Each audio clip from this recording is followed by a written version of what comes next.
Good evening, and welcome back to the Sleepy History channel.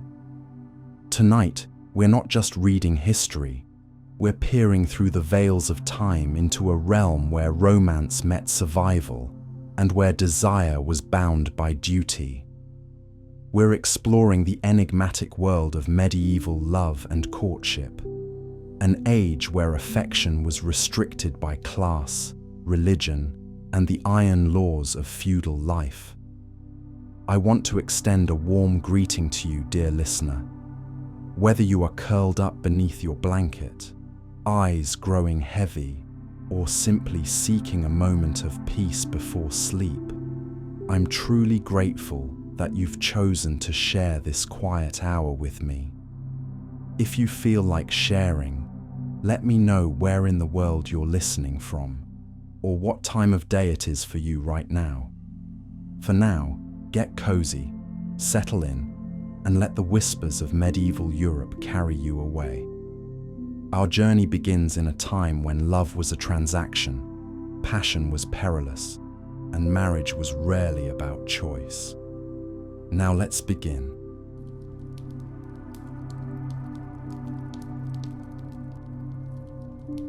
Now, we all complain about modern dating, right? Apps that don't work, ghosting, awkward small talk over overpriced coffee. But imagine if your biggest dating worry wasn't whether someone would text you back, but whether they'd survive the winter. Imagine if meeting the parents meant literally asking permission from a feudal lord who owned your potential partner like property. Or if your idea of romance involved checking each other for open sores and hoping neither of you had been accused of witchcraft recently. The truth is, medieval dating was so brutal that it makes today's worst Tinder horror stories look like fairy tales. We're talking about an era where love was a luxury most couldn't afford, where marriages were business transactions, and where the average person had about as much say in their romantic life as livestock being traded at market. Over the next few parts, we're going to uncover exactly why finding love in medieval times was an absolute nightmare. We'll explore how the rigid class system turned romance into a political chess game, how the Catholic Church controlled every aspect of intimate relationships, and how basic hygiene issues made physical attraction, well, challenging to say the least. But here's what's really shocking. Many of the dating problems we think are uniquely modern actually have their roots in these medieval disasters. The pressure to marry young, medieval invention, arranged relationships. They basically created the template.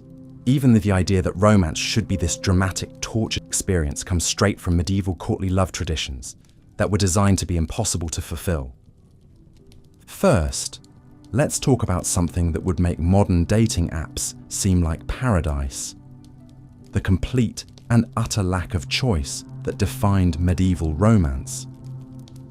If you think your dating pool is limited now, imagine living in a village of maybe 50 people, where half are related to you, a quarter are already married, and the rest are either too young, too old, or have been claimed by the local lord for political marriages.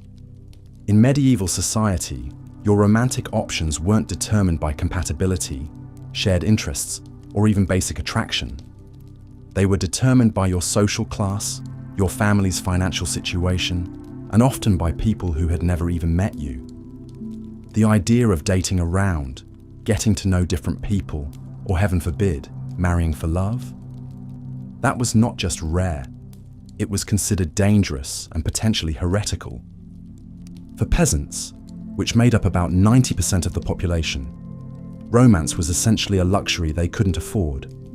When you're working from sunrise to sunset just to survive, when a bad harvest means your family starves, and when your entire life is controlled by a feudal lord who sees you as barely more than property, finding love becomes a secondary concern to finding someone who can help you not die. Most peasant marriages were arranged by families based on practical considerations. Can this person work the land? Do they come with a dowry of livestock or tools? Are they healthy enough to bear children and work until they drop dead in their 30s? Romance wasn't even part of the equation. because romance was seen as a dangerous distraction from the serious business of survival. And here's where it gets really dark. Even if you did find someone you genuinely cared about, there was no guarantee you'd be allowed to marry them. Feudal lords had the right to approve or deny marriages among their serfs, and they often used this power as a form of control. If you were a productive worker, your lord might refuse to let you marry someone from another village because losing you would hurt his economic interests. But surely the nobility had it better, right? They had wealth, power, and the luxury of choice that peasants could only dream of. Well, not exactly. If anything, noble marriages were even more calculated and loveless than peasant ones, because the stakes were so much higher. When you're part of the ruling class, your marriage isn't just about your personal happiness. It's about military alliances, territorial control, and political power that could affect thousands of people. Noble children, especially daughters, were essentially treated as valuable trading cards in a complex game of medieval politics. A young noblewoman might find herself betrothed to a man she'd never met, possibly decades older than her, purely because her marriage would secure a military alliance or settle a territorial dispute. Her feelings about this arrangement were not just irrelevant. Expressing dissatisfaction with an arranged marriage could be seen as treason against her family's interests. And let's talk about age, because this is where medieval dating gets truly disturbing by modern standards. The concept of childhood as we understand it didn't really exist in medieval times. Girls were often betrothed as young as 7 years old, with marriages typically consummated when they reached what was considered marriageable age, which was often as young as 12 or 13. These weren't marriages between children, which would have been unusual even then. These were marriages between young girls and often much older men, arranged for political or economic reasons. A 12-year-old girl might find herself married to a 30-year-old man she'd met once at the betrothal ceremony, expected to manage a household, bear children, and navigate complex political relationships while still being, by any reasonable standard, a child herself. The mortality rates tell the whole horrifying story. Many young women died in childbirth, not just because medieval medicine was primitive, but because their bodies simply weren't ready for pregnancy and childbirth.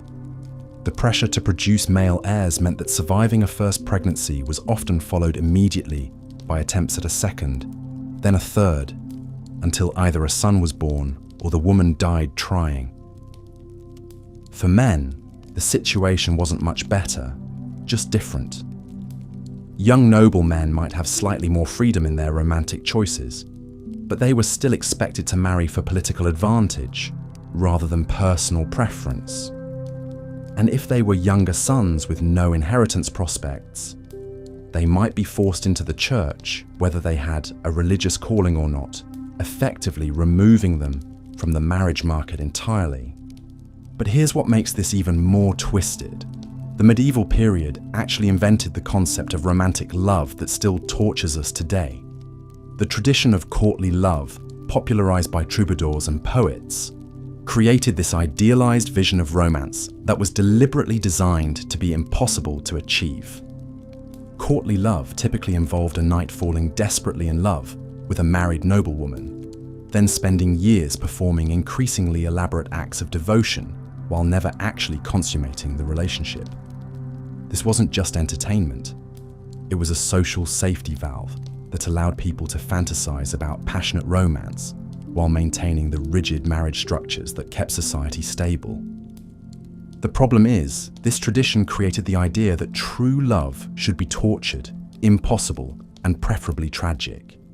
It gave us the notion that if love comes too easily, it's not real love. Sound familiar? This medieval invention is still messing with our heads today, making us think that healthy, straightforward relationships are somehow less romantic than dramatic, complicated ones. And we haven't even gotten to the practical horrors yet. Imagine trying to be romantic in a world where most people had never brushed their teeth, where bathing was considered potentially dangerous to your health, and where the average person's idea of perfume was rubbing themselves with herbs to mask the smell of months without washing. Physical attraction, which we take for granted as a basic component of romance, was complicated by the simple fact that most people looked and smelled absolutely terrible by modern standards. Dental hygiene was non-existent, leading to widespread tooth loss and breath that could probably kill small animals. Skin diseases were rampant, from simple acne to serious conditions like scrofula, which caused visible growths and sores. But perhaps most disturbing of all was how the medieval understanding of sexuality and desire was shaped by religious doctrine that viewed physical pleasure as inherently sinful. The Catholic Church taught that sexual desire, even within marriage, was a necessary evil to be endured for the purpose of procreation, not enjoyed. This created a culture where expressing sexual desire, especially for women, was seen as evidence of moral corruption. Women who showed too much interest in physical pleasure were suspected of being in league with the devil. Men were expected to control their desires, but women were expected to barely have any desires at all. The result was a dating culture, if we can even call it that, where the very foundations of romantic attraction, physical chemistry, emotional connection, and shared pleasure were viewed with suspicion and often outright hostility. And this is just the beginning. We haven't even talked about how the church controlled every aspect of romantic relationships, how disease and death made long-term planning impossible, or how the constant threat of violence turned every potential romance into a potential tragedy. Medieval dating wasn't just difficult. It was a nightmare that combined the worst aspects of arranged marriage, religious extremism, and brutal social inequality into a system that treated love as either a dangerous luxury or a useful tool for political control. So the next time you're frustrated with modern dating, remember that at least you get to choose your own partners, express your desires without being accused of witchcraft, and generally expect to live long enough to see how the relationship turns out. Because in medieval times, even those basic freedoms were revolutionary concepts that most people could only dream about. As dawn broke over the cramped villages of medieval Europe, the harsh realities of courtship became even more apparent in the stark light of day. But if you think the social restrictions we discussed were bad, wait until you hear about the physical dangers that came with medieval romance. Because in a world without modern medicine or basic hygiene, even holding hands could literally be a matter of life and death. Picture this. You're a young peasant woman, maybe 15 years old, and you've somehow managed to catch the eye of a local farmer's son. Your families have agreed to let you walk together after church on Sundays, always under the watchful gaze of your mother or aunt, of course. But as you stroll through the village, you're not just navigating the rocky path between the thatched cottages. You're walking through a minefield of disease, filth, and physical dangers that would make modern dating apps seem like a luxury spa experience. The streets beneath your feet aren't paved with cobblestones or even packed dirt. They're flowing rivers of human and animal waste, rotting food scraps, and God knows what else. The smell alone would knock a modern person unconscious. Pigs roam freely, rooting through garbage and relieving themselves wherever they please. Chickens scatter underfoot, leaving their own contributions to the aromatic symphony. And in the summer heat, the stench becomes so overwhelming that people regularly faint just from walking outside. But the smell is the least of your worries. Every step you take is potentially exposing you to deadly diseases that we've completely forgotten about today. Cholera lurks in the contaminated water wells. Dysentery spreads through the poorly prepared food. And typhoid fever can strike anyone, anywhere, at any time.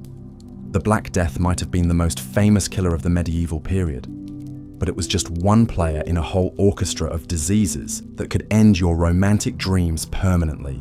Now imagine trying to have an intimate conversation with your potential suitor while navigating this biological wasteland. You can't exactly lean in close for a romantic whisper when the person next to you might be carrying any number of infectious diseases, and forget about that cute habit of sharing food or drinks. In medieval times, sharing a cup of ale with your beloved wasn't romantic, it was Russian roulette. The lack of basic dental hygiene meant that getting close enough for a kiss was an assault on all your senses. Without toothbrushes, toothpaste, or any understanding of oral hygiene, most people's breath was absolutely revolting. Teeth rotted out of people's heads by their 20s. Gums bled constantly, and the smell of decay was so common that it was just accepted as a normal part of human interaction. But let's say you're brave enough to overlook the apocalyptic state of medieval hygiene.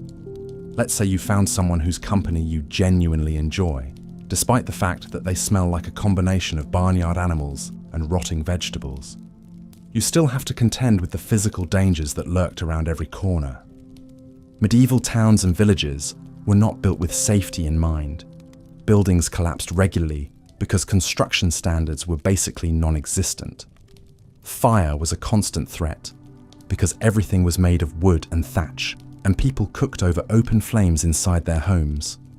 A romantic evening by the firelight could quickly turn into a desperate fight for survival if a spark caught the wrong piece of straw. And then there were the human dangers. Medieval society was incredibly violent, and that violence wasn't restricted to battlefields or tavern brawls. Domestic violence was not only common, it was legally protected. A husband could beat his wife with virtually no consequences, as long as he didn't kill her outright. Women had no legal recourse, no shelters to flee to, and no economic independence that would allow them to escape abusive relationships. Even if your romantic interests seemed kind and gentle during your carefully supervised courtship, there was no way to know what kind of person they would become once you were legally bound to them.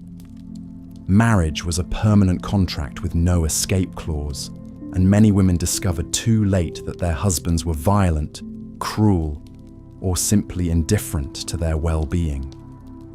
The physical act of intimacy itself was fraught with dangers that we can barely comprehend today. Without any understanding of sexual health or reproduction, without contraception or proper medical care, every romantic encounter was potentially life-threatening.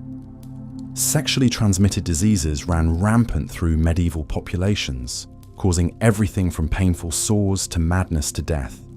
For women, pregnancy was essentially a death sentence waiting to happen. Maternal mortality rates were staggering.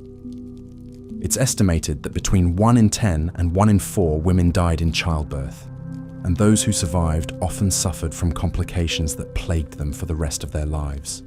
Imagine trying to enjoy your wedding night, knowing that every act of intimacy could lead to a pregnancy that might kill you. And if you did survive childbirth, you'd likely face it again and again. Without reliable contraception, most married women were pregnant almost constantly from their wedding day until menopause or death, whichever came first.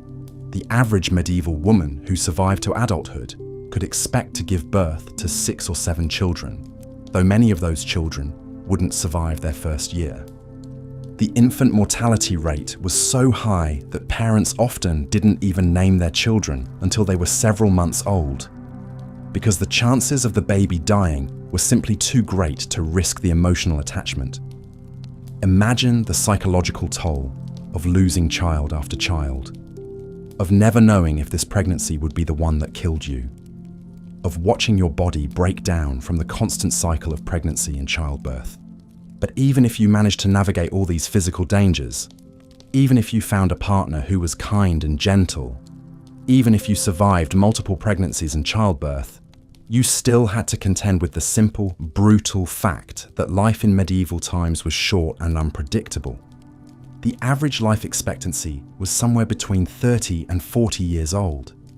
This wasn't because people aged faster, but because so many died young from disease, violence, or accidents that it dragged down the average. If you were lucky enough to survive childhood, you might live to see 50 or 60, but you'd be considered ancient by medieval standards. This meant that most romantic relationships were tragically brief. You might marry at 15 and be widowed by 25. You might finally find true love only to watch your partner waste away from a disease that would be easily treatable today. The constant presence of death cast a shadow over every relationship, every moment of happiness. And yet, despite all these overwhelming obstacles, despite the disease and violence and early death, people still fell in love. They still wrote poetry and sang songs about their beloved. They still risked everything for a chance at happiness, however brief it might be. In some ways, this makes medieval romance more poignant, not less. When life was so uncertain, and death was always lurking just around the corner, every moment of connection, every gentle touch, every shared smile became infinitely precious.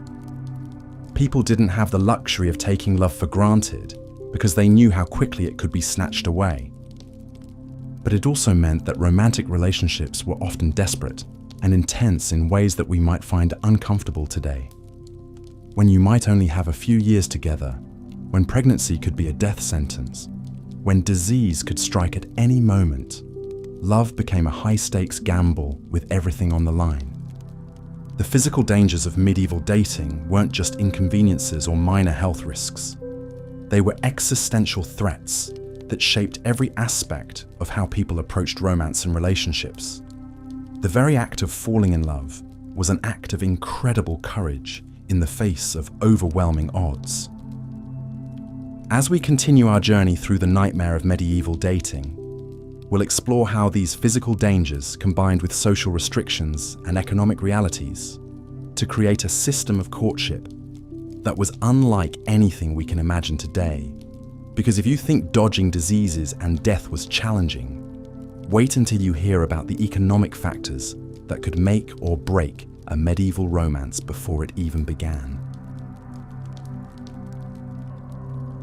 Why dating was a nightmare in medieval times, Part 3. But while clan warfare, church oppression, and social constraints made daily life unbearable, perhaps nowhere was medieval brutality more apparent than in the realm of romance and relationships. If you thought modern dating was complicated, imagine trying to find love in an era where a simple kiss could literally kill you, where marriages were business transactions, and where the very act of courtship was governed by a toxic mix of religious zealotry and aristocratic manipulation.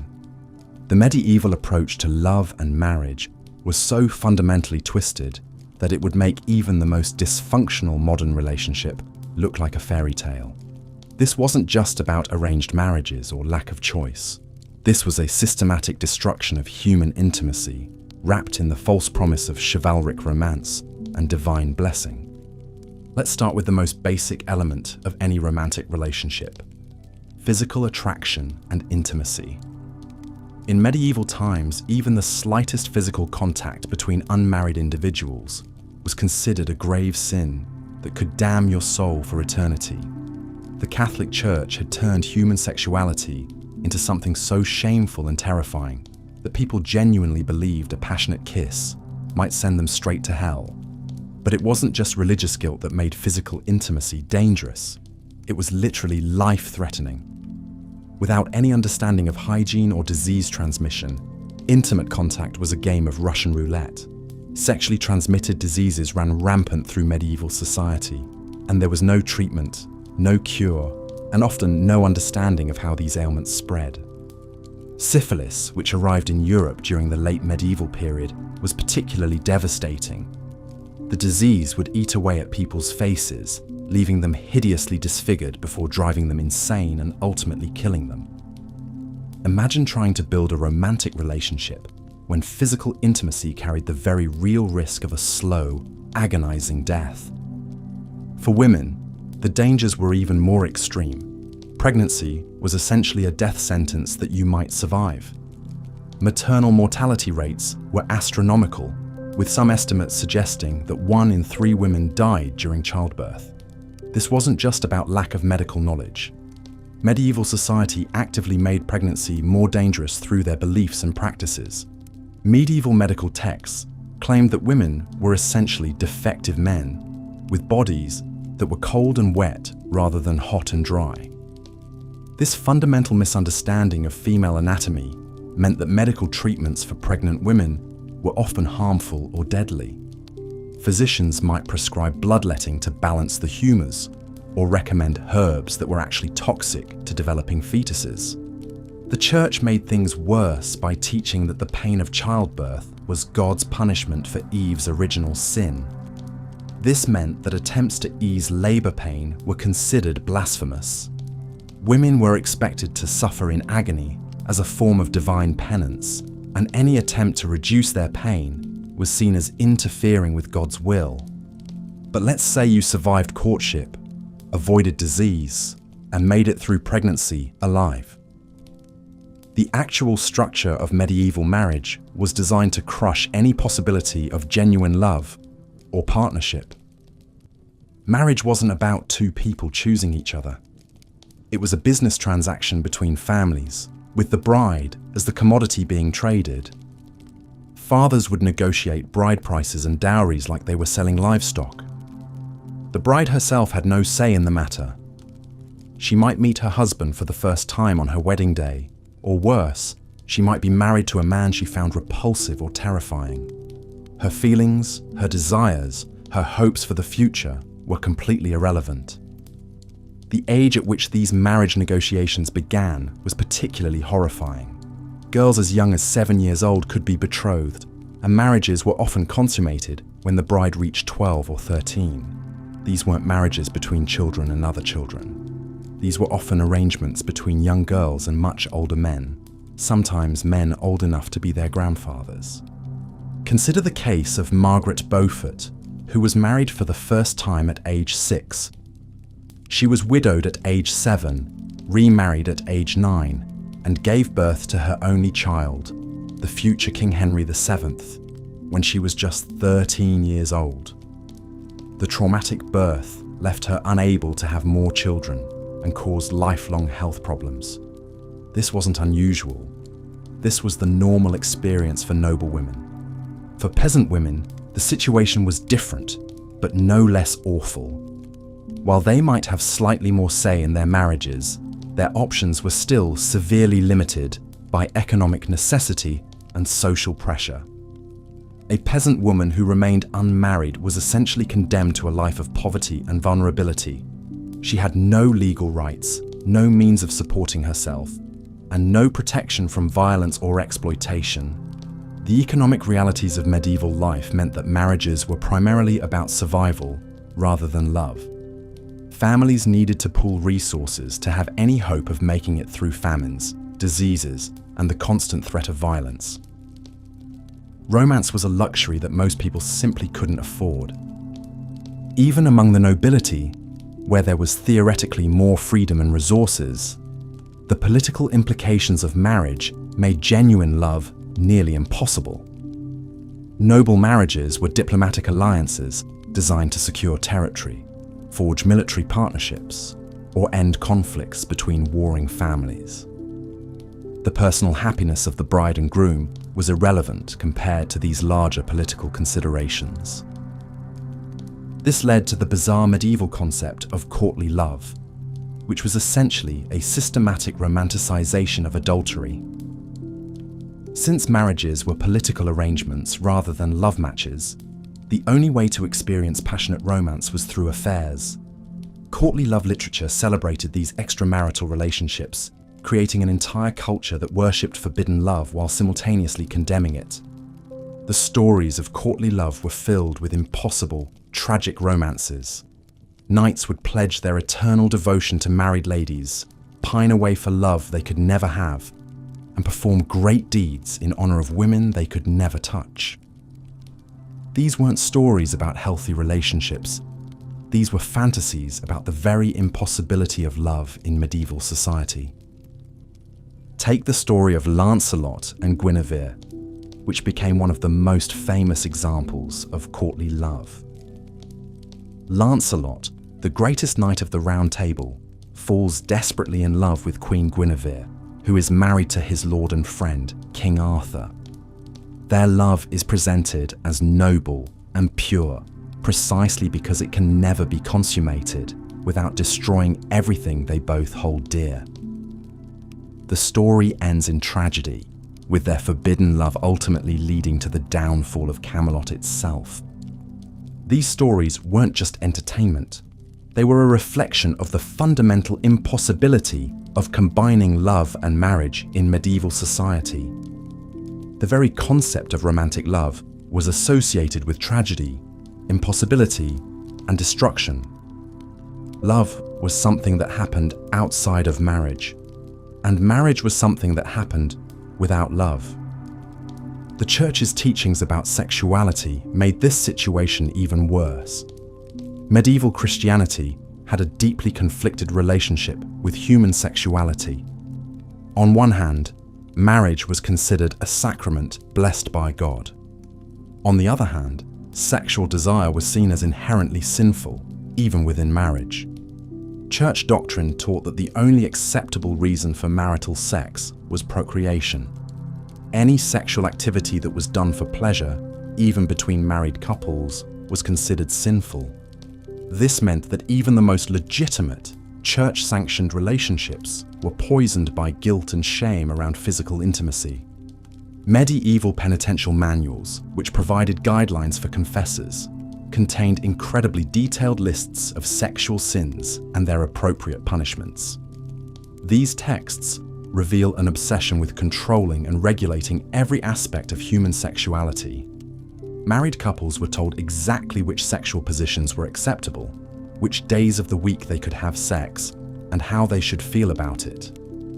The Church taught that women who enjoyed sex were particularly sinful, as this suggested they were controlled by their base animal nature rather than their spiritual nature. This created an impossible situation for women, who were expected to participate in sexual activity for reproduction, but were condemned if they found any pleasure in it. Men weren't exempt from this sexual shame either.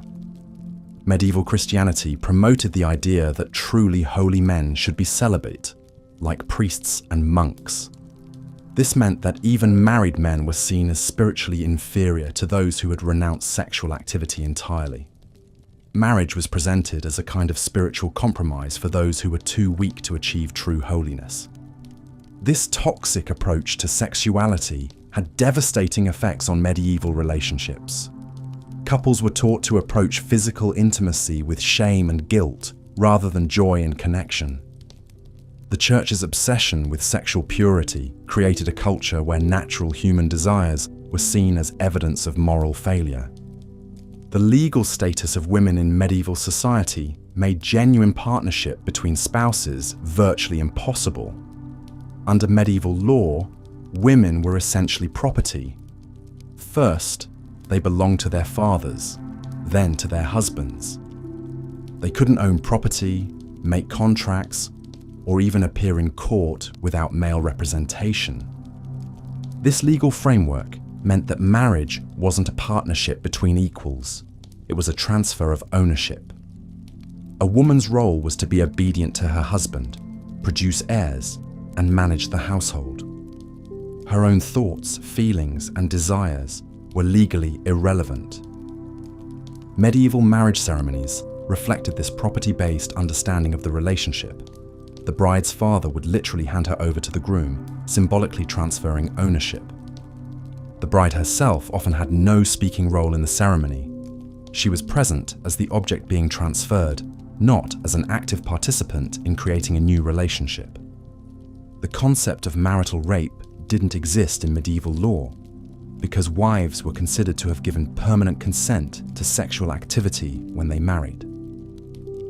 A husband could force himself on his wife whenever he wanted, and she had no legal recourse. This wasn't seen as violence or abuse. It was seen as a husband exercising his legitimate rights over his property. Domestic violence was similarly normalized and legally protected. Medieval law explicitly gave husbands the right to physically discipline their wives, as long as they didn't cause permanent injury or death. The phrase rule of thumb allegedly comes from the medieval legal principle that a man could beat his wife with a stick as long as it was no thicker than his thumb. Women who tried to escape abusive marriages faced enormous obstacles. Divorce was nearly impossible to obtain, and even when it was granted, divorced women lost access to their children and any financial support.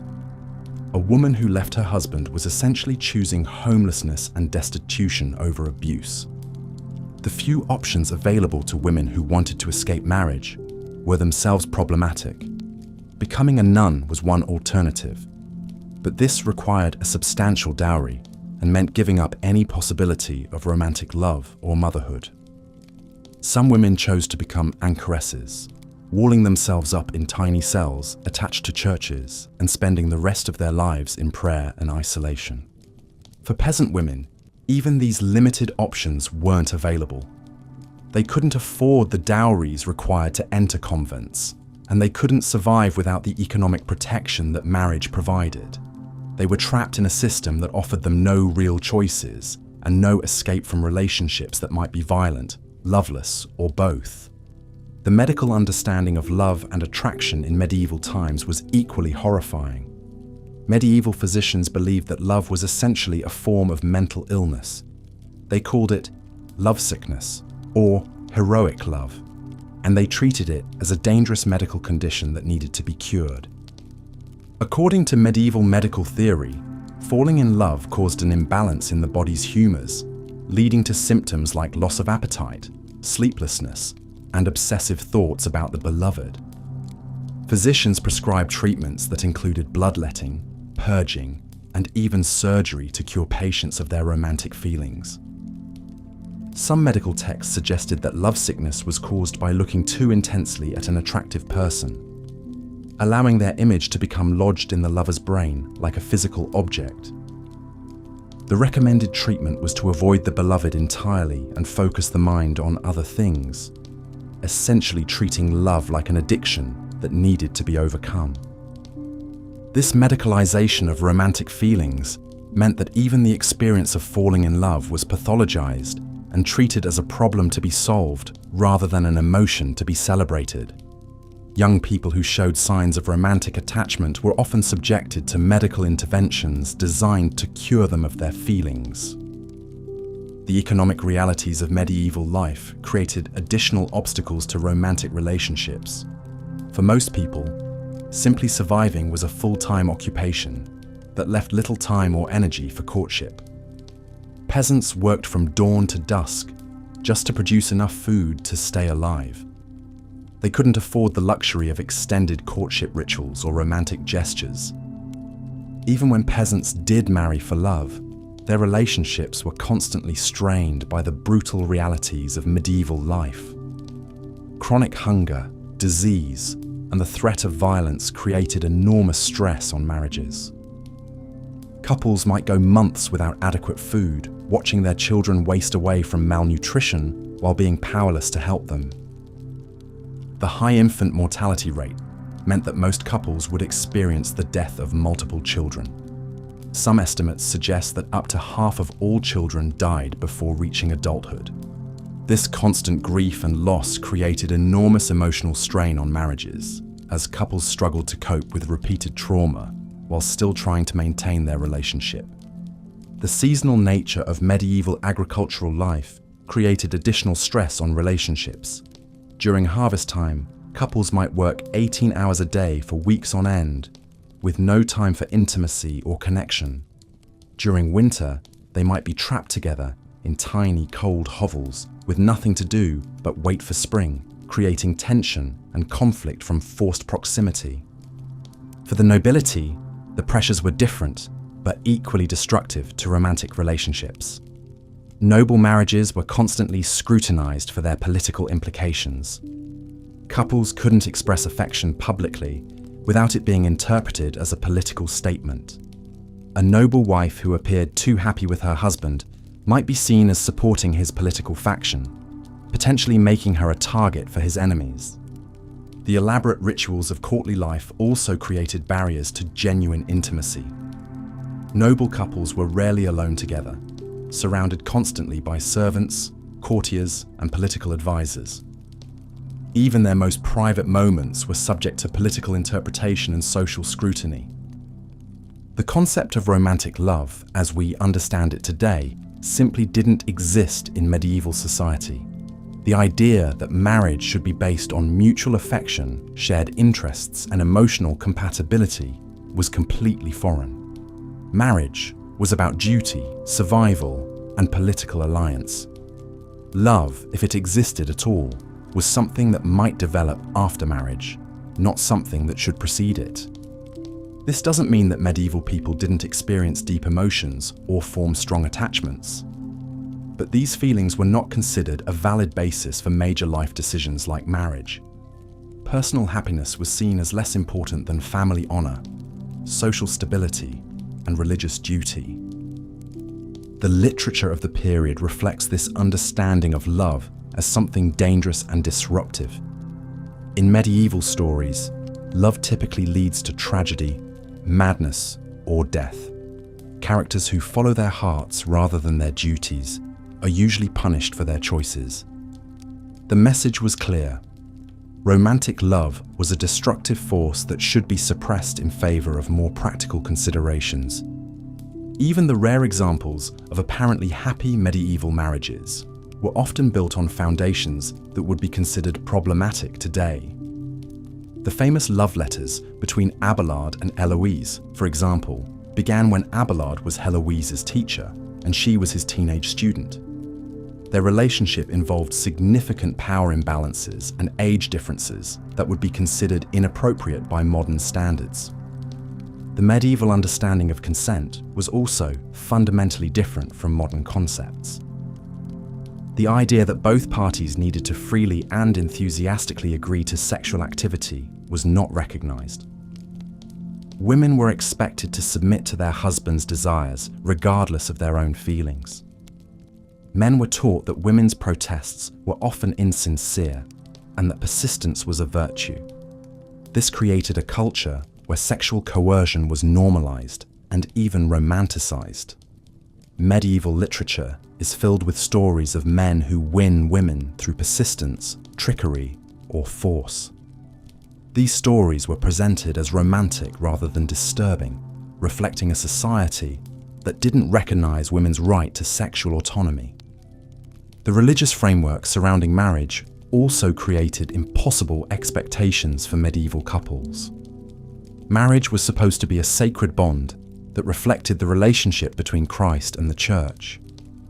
This put enormous pressure on couples to maintain an appearance of perfect harmony, even when their relationships were troubled.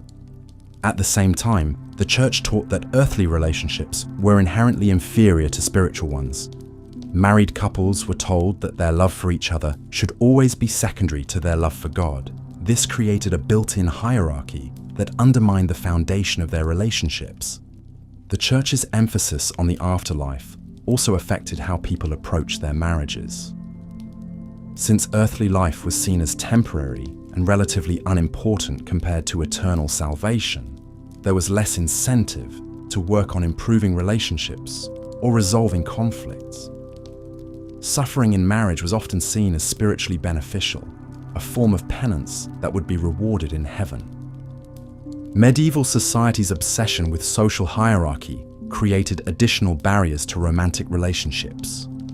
People were expected to marry within their social class, and relationships that crossed class boundaries were heavily discouraged or forbidden. This severely limited the pool of potential partners and often forced people into incompatible matches. Even within the same social class, families were concerned with maintaining or improving their status through marriage. This meant that personal compatibility was less important than factors like wealth, land ownership, and family connections.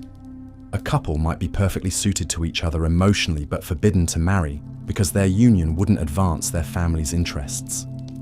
The elaborate rules governing courtship and marriage also made it difficult for people to get to know each other before committing to a lifetime together. Unmarried men and women were rarely allowed to spend time alone together, and their interactions were heavily supervised and regulated. This meant that couples often entered marriage as virtual strangers. The physical living conditions of medieval life created additional challenges for romantic relationships. Most people lived in small, crowded spaces with little privacy. Peasant families often shared single-room houses with their livestock, while even noble households were crowded with servants and retainers. The lack of privacy made it difficult for couples to develop intimate connections or work through relationship problems. The constant threat of violence in medieval society also affected relationships. Men were expected to be warriors, ready to fight and die for their lords at any moment. This meant that women lived with the constant fear that their husbands might not return from the next battle or raid. The uncertainty made it difficult to plan for the future or invest emotionally in relationships. For women, the threat of sexual violence was constant and pervasive. During times of war, rape was considered a normal part of conquest.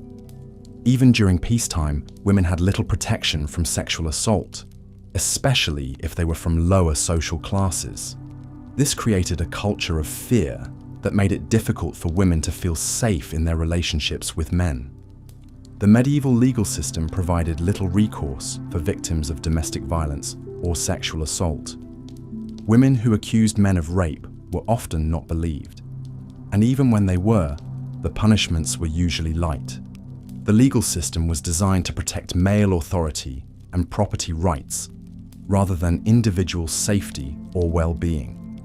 As we've seen throughout this exploration of medieval life, the prospects for finding genuine love and happiness in romantic relationships were nearly non-existent. The combination of religious oppression, social constraints, economic pressures, medical ignorance, legal inequality, and constant physical danger created a perfect storm of relationship dysfunction. Medieval dating wasn't just difficult or challenging, it was a systematic assault on human intimacy and connection. The very institutions that were supposed to support and protect relationships, the church, the legal system, the family structure, were designed in ways that made genuine love and partnership virtually impossible. When we look back at the medieval period, we often focus on the grand narratives of kings and battles, of cathedral building and crusades. But for the vast majority of people living through this era, the most fundamental human experience, the search for love and companionship, was corrupted by forces beyond their control. The medieval approach to romance created generations of people who were taught to fear their own desires, distrust their own feelings, and accept loveless relationships as normal and even virtuous. It's a sobering reminder of how social systems can shape and distort the most basic human experiences, and how far we've come in recognizing the fundamental right to love and be loved freely. Looking at your script summary and the reference videos, I'll continue with part 4, focusing on the complex dynamics of medieval relationships and the dangerous pursuit of love in an era where romance could literally be deadly. But even for those fortunate enough to find love within the confines of marriage, the medieval world presented countless threats to romantic happiness. Disease was perhaps the cruelest enemy of all lasting relationships. The average lifespan hovered around 30 years, meaning that most couples could expect their unions to be cut tragically short. A husband might watch helplessly as his wife succumbed to childbirth complications, or a bride might find herself widowed before her 20th birthday, when plague swept through their village. The Black Death alone destroyed millions of families across Europe. Imagine the horror of watching your beloved develop the telltale black swellings, knowing that within days they would be gone forever. Chronicles from the period describe entire households wiped out, leaving only empty beds and broken hearts. In some villages, so many died that there weren't enough survivors left to bury the dead properly. But disease wasn't the only threat stalking medieval lovers. Violence was a constant spectre hanging over every relationship. Wars between kingdoms, feuds between noble houses, and simple banditry could tear couples apart at any moment. A young man might ride off to fight in his lord's army, promising to return to his sweetheart, only to fall on some distant battlefield. His beloved would wait and hope, perhaps for years, never knowing if he was alive or dead. The story of Eleanor and Thomas illustrates this tragic reality perfectly. Eleanor was the daughter of a minor lord, promised in marriage to secure a political alliance. But she had fallen deeply in love with Thomas, a knight in her father's service. Their secret meetings in the castle gardens were the stuff of troubadour songs, stolen kisses beneath the moonlight, whispered promises of eternal devotion, dreams of somehow being together despite the impossible circumstances. When Thomas volunteered to join a crusade to the Holy Land, Eleanor begged him not to go, but his honor demanded it. And besides, he hoped that distinguishing himself in battle might somehow earn him the right to ask for her hand. They spent one last night together before his departure, making vows that only God could witness. Thomas never returned. Word came back that he had died of fever in some foreign land, his body buried in unmarked ground far from home. Eleanor was forced to marry her intended betrothed as planned, but those who knew her said she never smiled again. She bore her husband 3 children and lived to see grandchildren, but part of her had died with Thomas in that distant desert. Such stories were heartbreakingly common in medieval times. Love was a luxury that few could afford to pursue, and even fewer could hope to keep. The harsh realities of life in this brutal era meant that happiness was always temporary, always under threat from forces beyond anyone's control.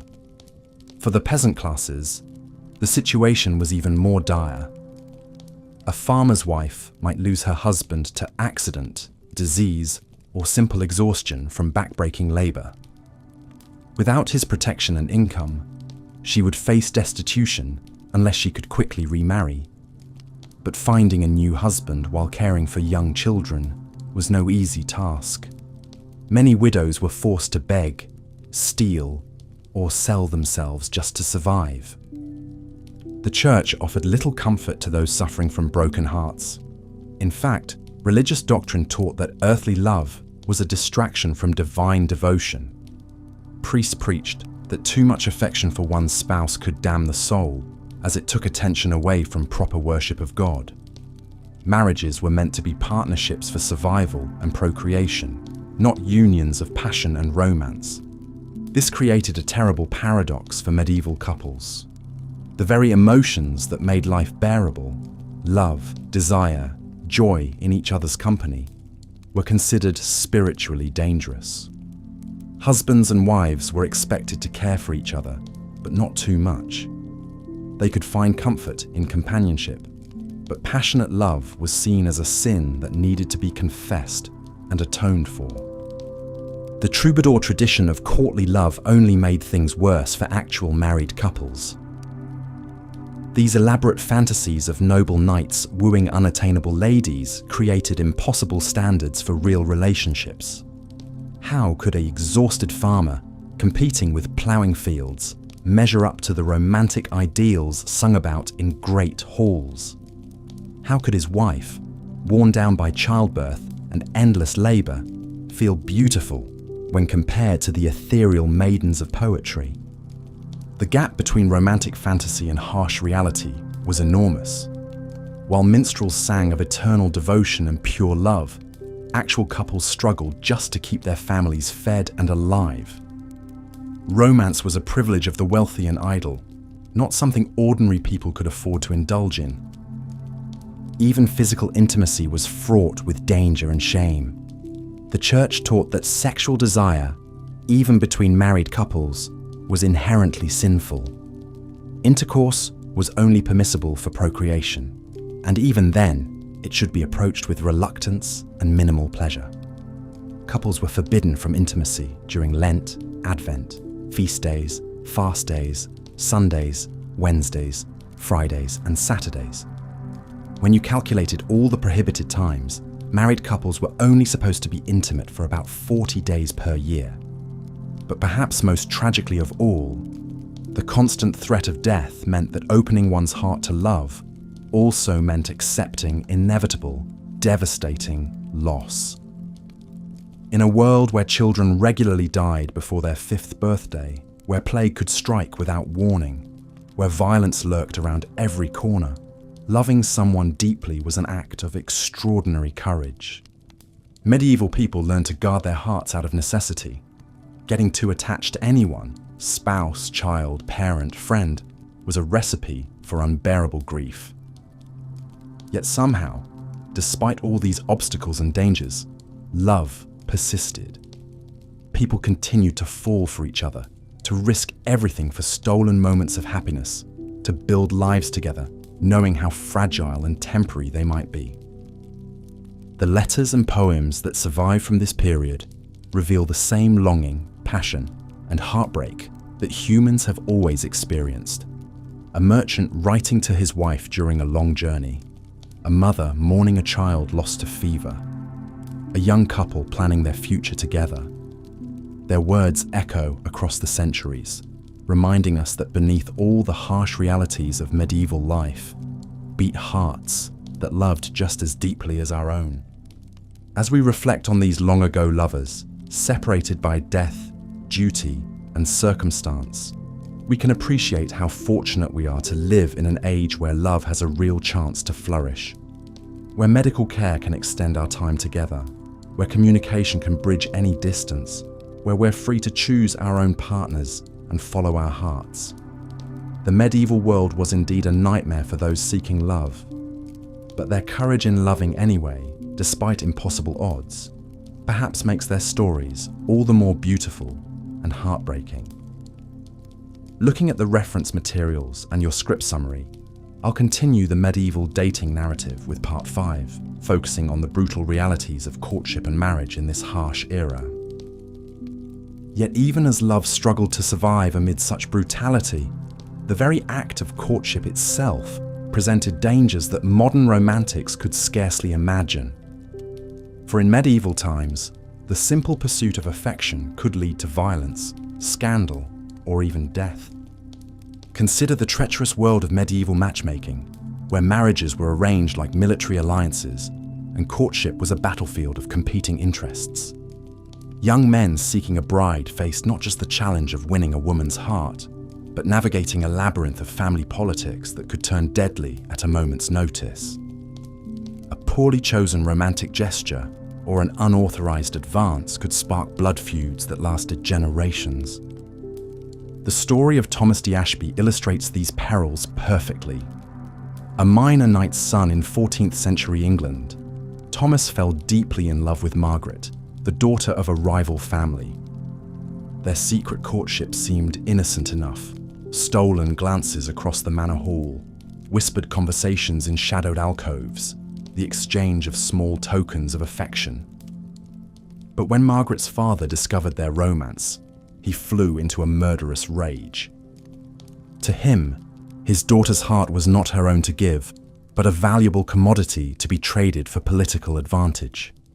Thomas had committed an unforgivable sin, attempting to steal what rightfully belonged to another man's negotiations. The enraged father challenged Thomas to single combat, and in the brutal melee that followed, both men lay dying in the mud, their blood mingling with the autumn rain.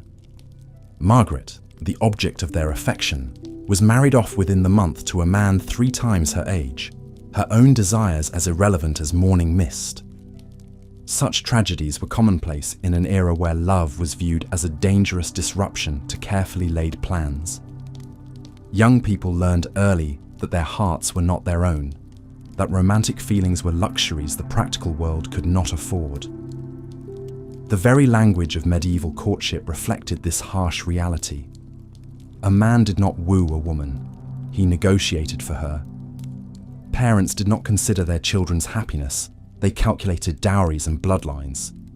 Even when families approved of a match, the actual process of medieval courtship was fraught with peculiar dangers and bizarre customs that seem almost comical today, yet were deadly serious then.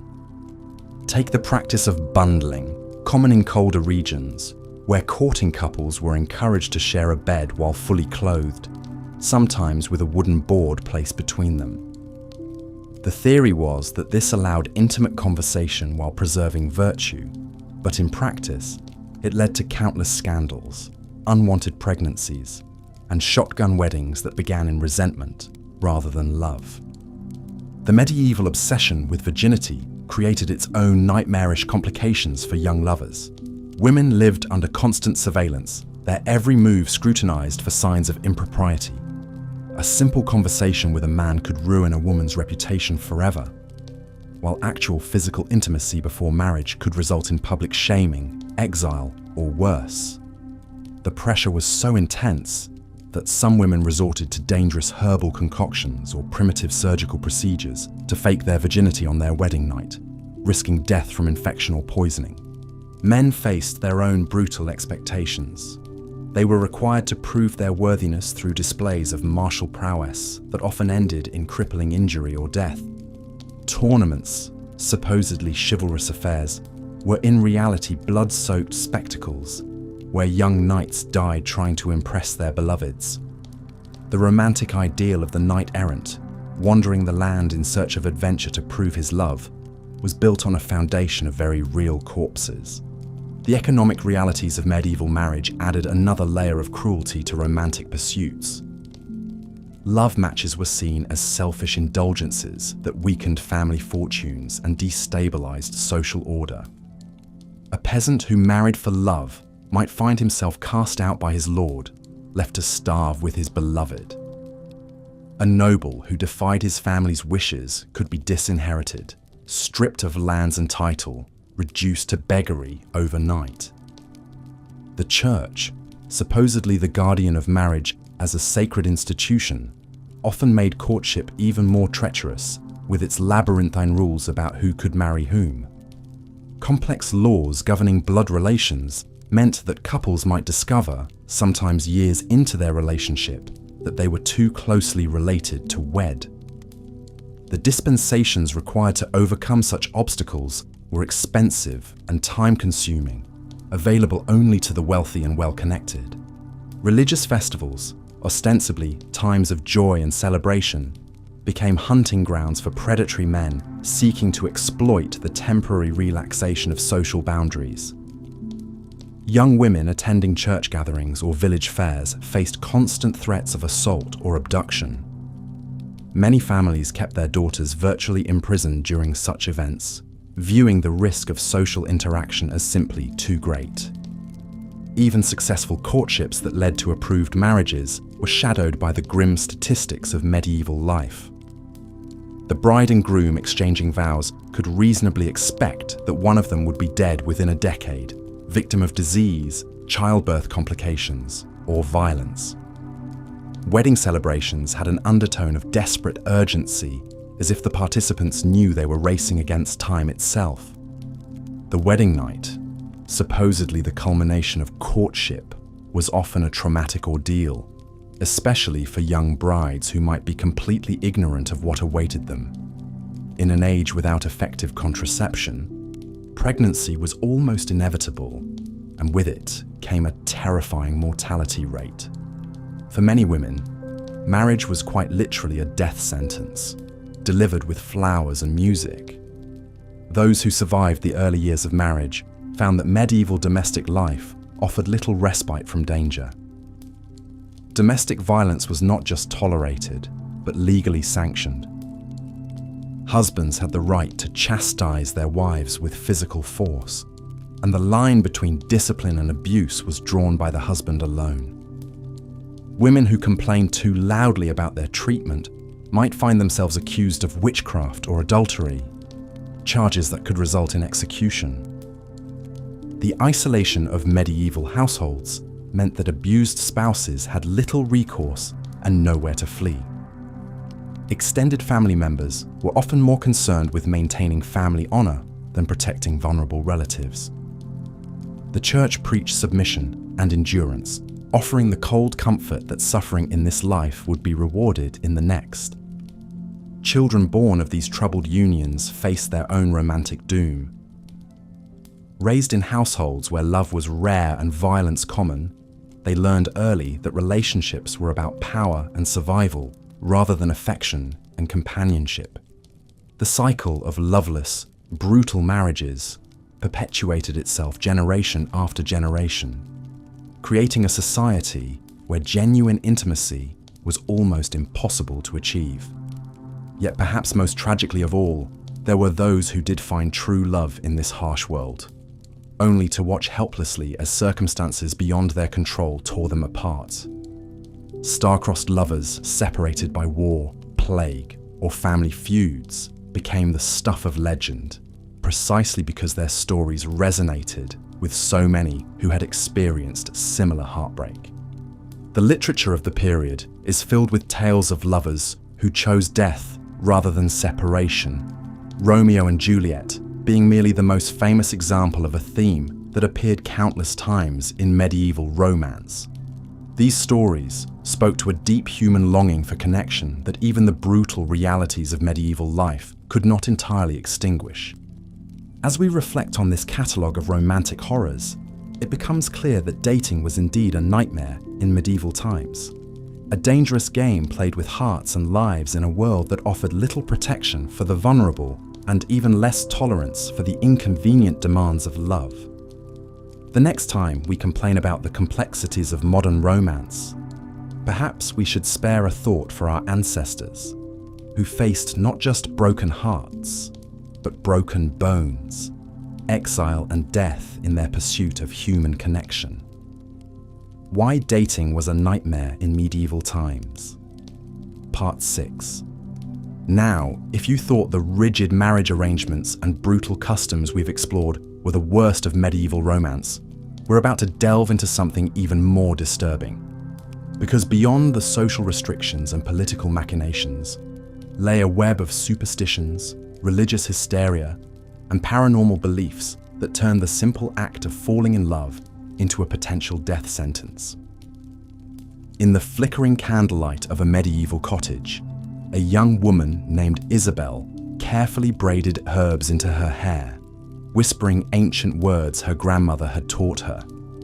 She wasn't casting spells or communing with dark forces. She was simply trying to attract the attention of Thomas, the blacksmith's son, using folk remedies that had been passed down through generations of village women. But in an age where the line between medicine and magic was razor thin, such innocent actions could easily be misconstrued as witchcraft. The medieval world was absolutely saturated with supernatural beliefs that directly impacted romantic relationships. Love itself was often viewed through a lens of suspicion and fear. If someone fell suddenly and passionately in love, it might be attributed to love potions, enchantments, or demonic influence rather than natural attraction. Women in particular were seen as susceptible to supernatural manipulation, and any woman who displayed unusual beauty, intelligence, or independence risked being branded as a witch or sorceress. The church's teachings on sexuality created an atmosphere of terror around physical desire. Lust was considered one of the 7 deadly sins, and any intense romantic or sexual feeling could be interpreted as evidence of demonic possession or corruption. This meant that the very emotions that draw people together were treated as dangerous spiritual threats. Young people were taught to be deeply suspicious of their own feelings, creating a psychological minefield around the development of romantic relationships. Consider the plight of a young man named Edmund, who lived in 14th century England. When he found himself powerfully attracted to a local merchant's daughter, he didn't celebrate these feelings or see them as natural human emotions. Instead, he was tormented by the possibility that his desires were sinful, that he was being tempted by Satan, or that the woman herself might be using supernatural means to ensnare him. This kind of psychological torture was commonplace, turning what should have been joyous romantic awakening into a source of guilt, fear, and spiritual crisis. The belief in love magic was both widespread and dangerous. It was commonly accepted that certain individuals, particularly older women, with knowledge of herbs and folk remedies, could create potions and spells to influence romantic feelings. While some of these beliefs led to harmless folk practices, they also created a climate where women could be accused of witchcraft for the most innocent actions. A woman who was skilled in herbalism, who lived alone, or who was simply disliked by her neighbors, could find herself facing accusations of using supernatural powers to manipulate men's affections. The witch trials that plagued Europe from the 15th through 17th centuries had a devastating impact on romantic relationships. Women lived in constant fear that their actions, words, or even their appearance might be interpreted as evidence of supernatural powers. This created an atmosphere of suspicion and terror that poisoned relationships between men and women. Men were taught to be wary of women who were too beautiful, too intelligent, or too independent, as these qualities might indicate supernatural influence. The legal system provided no protection for those accused of love magic or witchcraft. The burden of proof was often reversed, requiring the accused to prove their innocence rather than requiring accusers to prove guilt. Confessions were extracted through torture, and the methods used to identify witches were based on superstition rather than evidence. A woman might be condemned to death simply because a man claimed she had bewitched him into loving her, or because someone in the community believed she had used magic to steal another woman's husband. The story of Agnes Waterhouse, one of the first women executed for witchcraft in England in 1566, illustrates how romantic relationships could become entangled with accusations of supernatural crime. Agnes was an elderly widow who lived alone and was known for her knowledge of herbal remedies. When several young men in her village experienced unrequited love or romantic disappointments, rumors began to spread that Agnes was using magic to interfere with their romantic lives. The accusations escalated until she was arrested, tried, and executed for witchcraft, despite the complete lack of credible evidence against her. The fear of supernatural influence extended to every aspect of courtship and marriage. Wedding ceremonies included numerous rituals and protections designed to ward off evil spirits and malicious magic. Brides wore specific colors, carried particular herbs, or performed certain actions to protect themselves from supernatural interference. The wedding night itself was surrounded by superstitions and protective rituals, as it was believed to be a particularly vulnerable time when evil forces might try to curse the union or prevent consummation. Even the simple act of gift-giving between lovers was fraught with supernatural implications. A ring, a lock of hair, or a pressed flower could be interpreted as a magical charm or a component in a love spell. Young people had to be extremely careful about what they gave to or received from romantic interests, as innocent tokens of affection could later be used as evidence of witchcraft if the relationship went sour or if someone wanted to make accusations. The belief in the evil eye added another layer of danger to romantic relationships. It was widely believed that certain individuals could curse others simply by looking at them with malicious intent. This meant that jealous rivals, disappointed suitors, or disapproving family members could be blamed for romantic misfortunes through supernatural means. If a couple experienced problems in their relationship, if a pregnancy ended in miscarriage, or if one partner fell ill, it might be attributed to the evil eye rather than natural causes. The concept of demonic possession also impacted romantic relationships in terrifying ways. Young women who displayed unusual behavior, particularly if it involved rejecting arranged marriages or expressing strong romantic preferences, might be accused of being possessed by demons. The treatments for such possession were brutal and often fatal, involving exorcisms, beatings, starvation, and other forms of torture designed to drive out the supposed evil spirits. Religious authorities actively promoted these supernatural fears as a way of controlling romantic and sexual behavior. By teaching people to be suspicious of their own emotions and to fear supernatural influence in their relationships, the church maintained strict control over courtship and marriage practices. Young people were discouraged from following their hearts or making independent romantic choices, as such actions might be evidence of supernatural manipulation. The intersection of medicine and magic created additional dangers for those seeking help with romantic problems.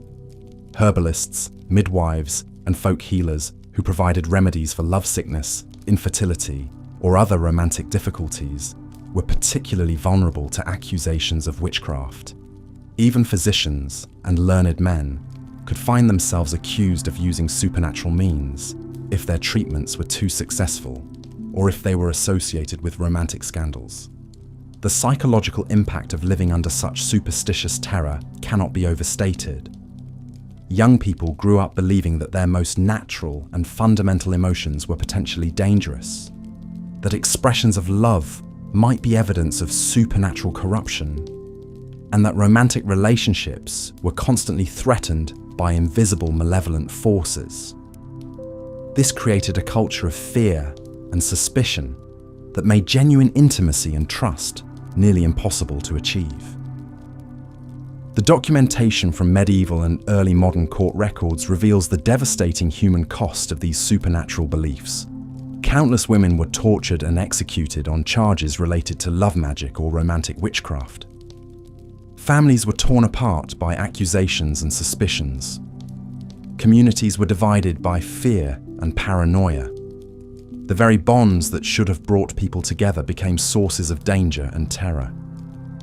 The irony is that many of the practices condemned as supernatural were actually based on genuine knowledge of herbs, psychology, and human behavior.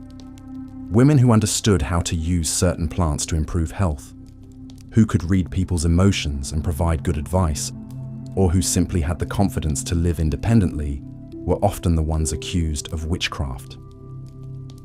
The systematic persecution of such women represented not just an attack on individuals, but a broader assault on female knowledge and autonomy.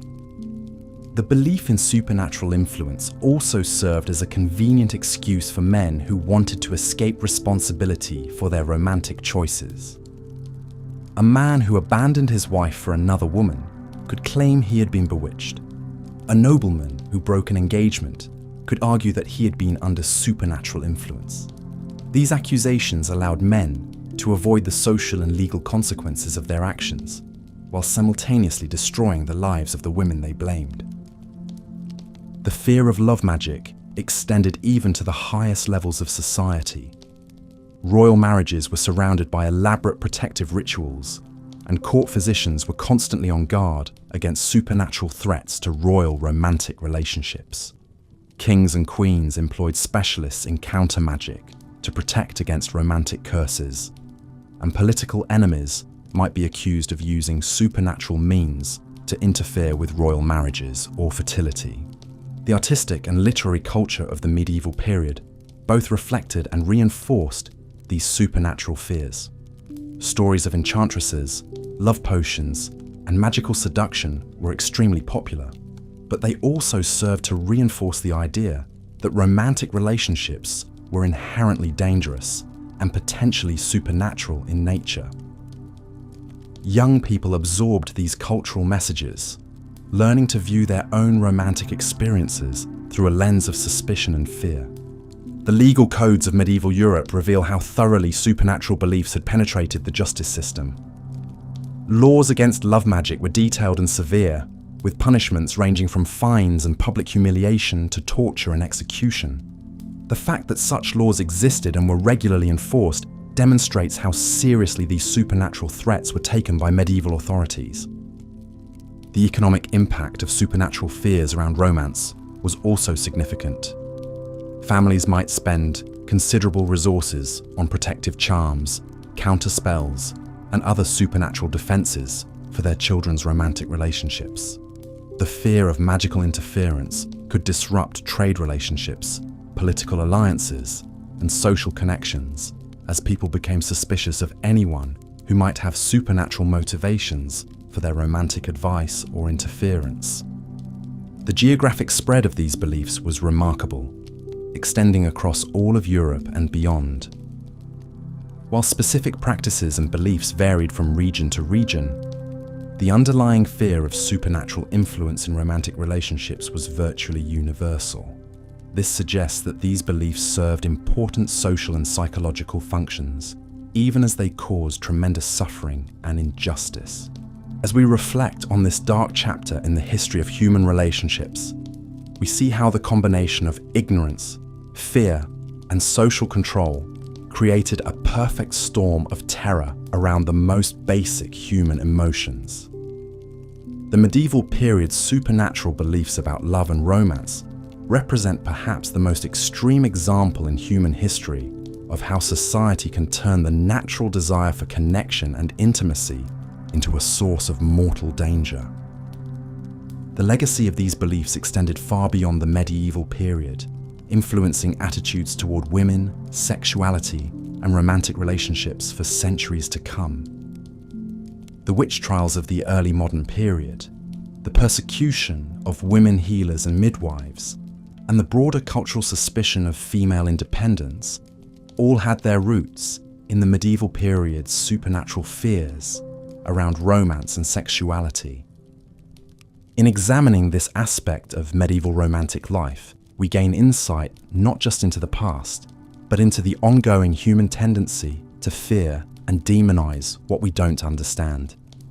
The medieval period's supernatural beliefs about love remind us of how dangerous it can be when ignorance and fear are allowed to override reason and compassion, and how the most beautiful aspects of human experience can be twisted into sources of terror and persecution.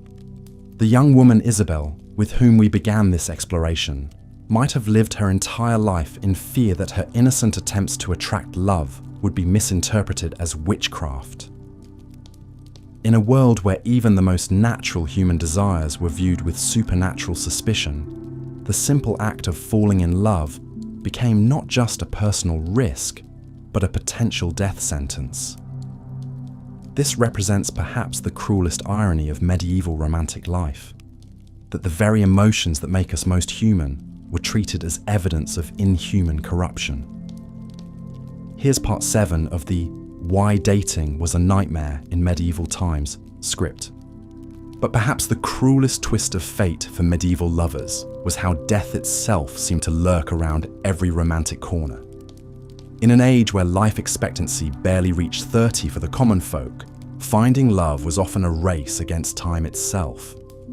Young women who managed to catch the eye of a suitor faced the terrifying prospect of childbirth, which killed more mothers than any battlefield claimed soldiers. The crude understanding of anatomy and complete absence of sterile birthing practices meant that bringing forth the fruit of love often became a death sentence.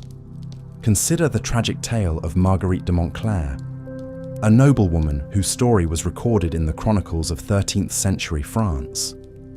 At 17, she was considered ancient by medieval standards for marriage, having somehow avoided the typical arrangement that would have seen her wed at 14. When she finally fell genuinely in love with a young knight named Guillaume, their romance seemed blessed by fortune.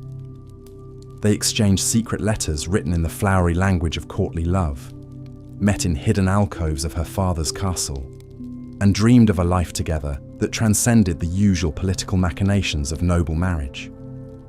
But their love story, like so many others, was destined for heartbreak. When Marguerite became pregnant with their child, what should have been a moment of joy became a countdown to catastrophe. Medieval childbirth was a barbaric affair conducted by midwives whose knowledge came more from superstition than science.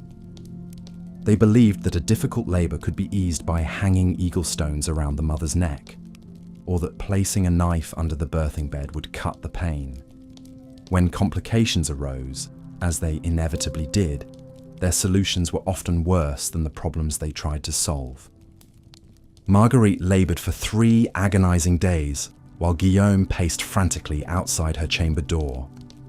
The midwives burned aromatic herbs and chanted prayers, but they were powerless against the medical emergency unfolding before them. When she finally succumbed to what we now know was likely sepsis or hemorrhaging, Guillaume was left not only heartbroken, but also blamed by her family for her death. In their grief and rage, they accused him of bewitching their daughter, of leading her astray with unholy desires, that God had punished with death. This wasn't an isolated tragedy, but rather the grim reality for countless medieval couples. Even if lovers managed to navigate the treacherous waters of social expectations, religious restrictions, and family politics, they still had to contend with the simple biological fact that love in the Middle Ages was often cut short by death. Infectious diseases swept through communities with terrifying regularity, claiming young and old alike. The Black Death alone killed an estimated 1/3 of Europe's population in the 14th century, leaving behind countless widows and widowers who had barely begun their lives together. The constant presence of death created a peculiar intensity to medieval romance. Lovers couldn't afford the luxury of long courtships or gradual emotional development. When life could end at any moment from plague, injury, or childbirth, every stolen kiss carried the weight of potential finality. This urgency infused medieval love poetry with a desperate quality that modern readers often find both beautiful and heartbreaking. The famous troubadour songs of unrequited love weren't just artistic conceits, but reflections of a world where love was frequently interrupted by the grave. But death wasn't the only spectre haunting medieval romance. The very act of falling in love was considered dangerous to one's spiritual well-being. The medieval church taught that passionate love was a form of spiritual sickness that could lead the soul astray from its proper devotion to God. This created an impossible paradox for young people whose hearts naturally yearned for connection and intimacy. They were told that the very feelings that made them most human were also the feelings most likely to damn them for eternity. The concept of romantic love as a positive force was so foreign to medieval thinking that when it began to emerge in the 12th century through the literature of courtly love, it was revolutionary and dangerous. The idea that a man might worship a woman with the same fervour typically reserved for the Virgin Mary was scandalous. The notion that sexual desire could be ennobling rather than degrading challenged the fundamental assumptions of medieval Christianity. Yet even this supposedly elevated form of love was fraught with peril, as it was typically adulterous in nature, celebrated the suffering of unfulfilled desire, and often ended in tragedy. The troubadour tradition that gave birth to our modern conception of romantic love was built on the foundation of impossible relationships. The knight who loved his lord's wife, the lady who pined for a man she could never marry, the young lovers separated by class or circumstance. These weren't seen as problems to be solved, but as the very essence of pure love. The idea was that love became more perfect the more it was denied physical fulfillment, creating a culture that simultaneously celebrated and tortured young hearts. Medieval medical theory added another layer of danger to the act of falling in love. Physicians believed that intense emotion could literally make a person sick, and lovesickness was considered a genuine medical condition with potentially fatal consequences. The symptoms included loss of appetite, insomnia, fever, and what we might now recognize as severe depression. The prescribed treatments were often as dangerous as the condition itself, involving bloodletting, purging, and the administration of powerful herbs that could poison as easily as heal. The story of Abelard and Heloise, perhaps the most famous lovers of the medieval period, illustrates how intellectual and emotional connection could be just as dangerous as physical passion. Their love affair began as a tutorial relationship when the brilliant philosopher Abelard was hired to tutor the equally brilliant Heloise. Their intellectual connection blossomed into romantic love, which led to a secret marriage and a child. But when Heloise's uncle discovered their relationship, he had Abelard brutally castrated as punishment. The lovers were forced apart, with Heloise entering a convent and Abelard becoming a monk, spending the rest of their lives exchanging heart-wrenching letters that spoke of a love that could never be fully realized. Their story became legendary not because it ended happily, but because it didn't. Medieval audiences understood that true love was supposed to end in suffering. The idea that lovers might live happily ever after was not just unrealistic, but somehow cheapened the very concept of love. This cultural expectation meant that young people entering into romantic relationships did so with the understanding that heartbreak was not just possible, but probable. The violence that surrounded medieval romance wasn't limited to the dramatic gestures of jealous husbands or protective families. Even consensual relationships were conducted within a framework of physical danger that is difficult for modern people to comprehend. The simple act of meeting secretly could result in accusations of witchcraft, adultery, or heresy, any of which could lead to torture and execution. Young women who showed too much independence in matters of the heart risked being labeled as wanton or possessed, while young men could find themselves accused of seduction, rape, or corruption of innocence. The legal system offered little protection for lovers who found themselves on the wrong side of social expectations. Women had virtually no legal rights when it came to matters of marriage and sexuality. They could be married off against their will, divorced without cause, or accused of adultery on the flimsiest of evidence. Men faced different but equally serious dangers, particularly if they dared to love above their social station or to interfere with the marital plans of powerful families. Even the physical spaces where medieval people lived conspired against romantic privacy. Most people lived in one-room houses shared with extended family and livestock. Privacy was a luxury that few could afford, and intimate conversations had to be conducted under the watchful eyes of parents, siblings, and neighbors. The romantic ideal of stolen moments and secret meetings was born partly from necessity, as there were few other options for couples who wanted to express their feelings away from the prying eyes of society. The economic realities of medieval life added yet another layer of complexity to romantic relationships. Love might bloom between two hearts, but marriage was fundamentally an economic transaction that involved the transfer of property, the formation of political alliances, and the continuation of family lines. Even among the peasantry, where romantic considerations might theoretically have more weight, practical concerns about combining resources and establishing viable households often trumped matters of the heart. This economic framework meant that falling in love with the wrong person wasn't just emotionally devastating, but could be financially ruinous for entire families. A young woman who refused an advantageous marriage in favor of a love match might find herself disinherited and cast out, with no means of supporting herself. A young man who pursued a woman above his station might face not only rejection, but also economic retaliation from her family and their allies. The seasonal rhythms of medieval life also imposed constraints on romance that are difficult for modern people to understand. Agricultural societies lived according to the demands of planting and harvest, with little time for leisure or courtship during the busiest periods of the year. Young people might meet during religious festivals or market days, but these brief encounters had to sustain relationships through long periods of separation and hard work. The harsh realities of medieval hygiene and medical care meant that even the most passionate lovers had to contend with physical conditions that would challenge any romantic relationship.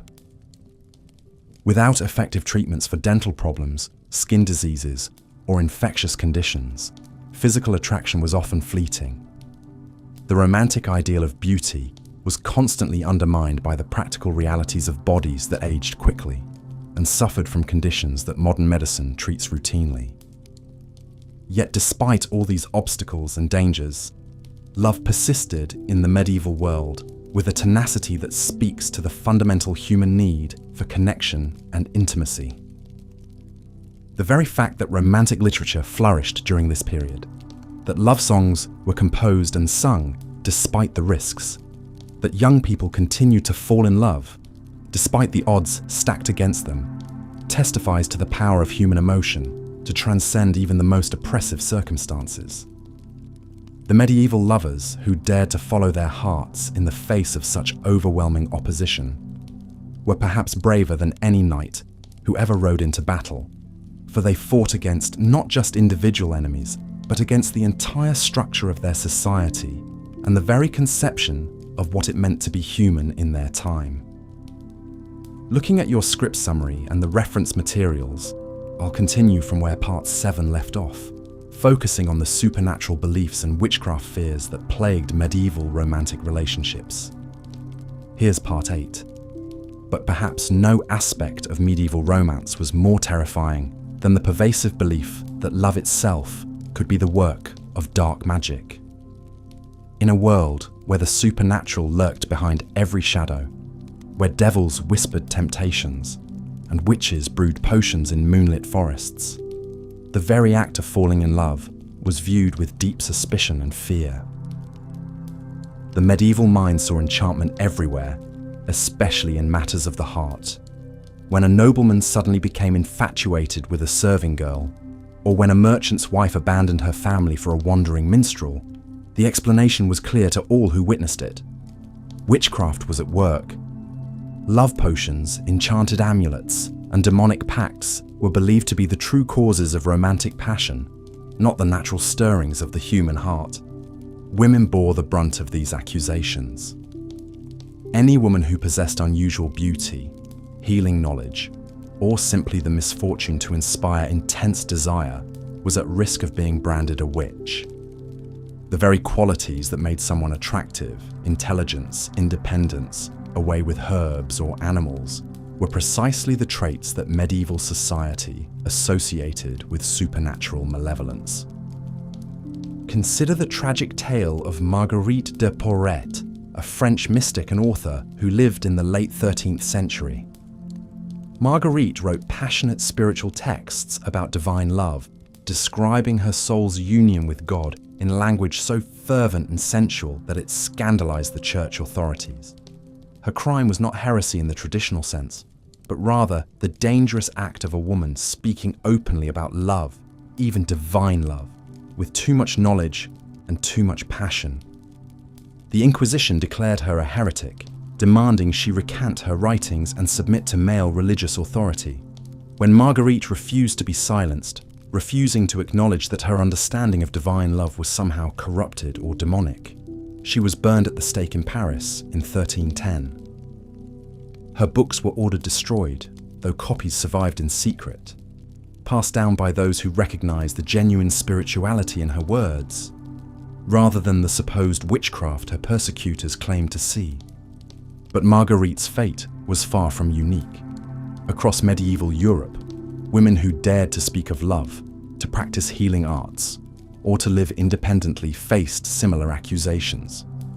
The very act of inspiring desire in men was often seen as evidence of supernatural manipulation.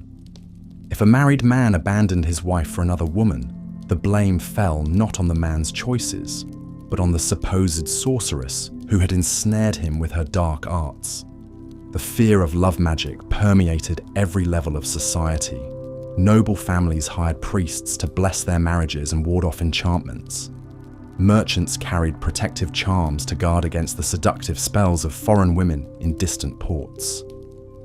Even peasants whispered prayers over their children's cradles, begging God to protect them from the evil eye of jealous neighbors who might curse them to lives of loneliness or destructive passion. This paranoia created a culture where genuine affection was constantly questioned and analyzed for signs of supernatural influence. Was a sudden attraction natural, or the result of a love filter slipped into wine? Did a woman's beauty come from God, or from a pact with Satan? These questions tormented medieval minds, turning what should have been joyful experiences into sources of terror and suspicion.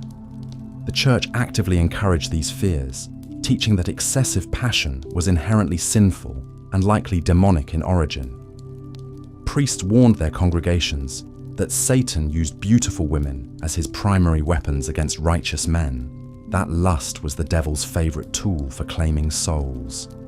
Love that burned too brightly, that defied social conventions or family arrangements, was automatically suspect.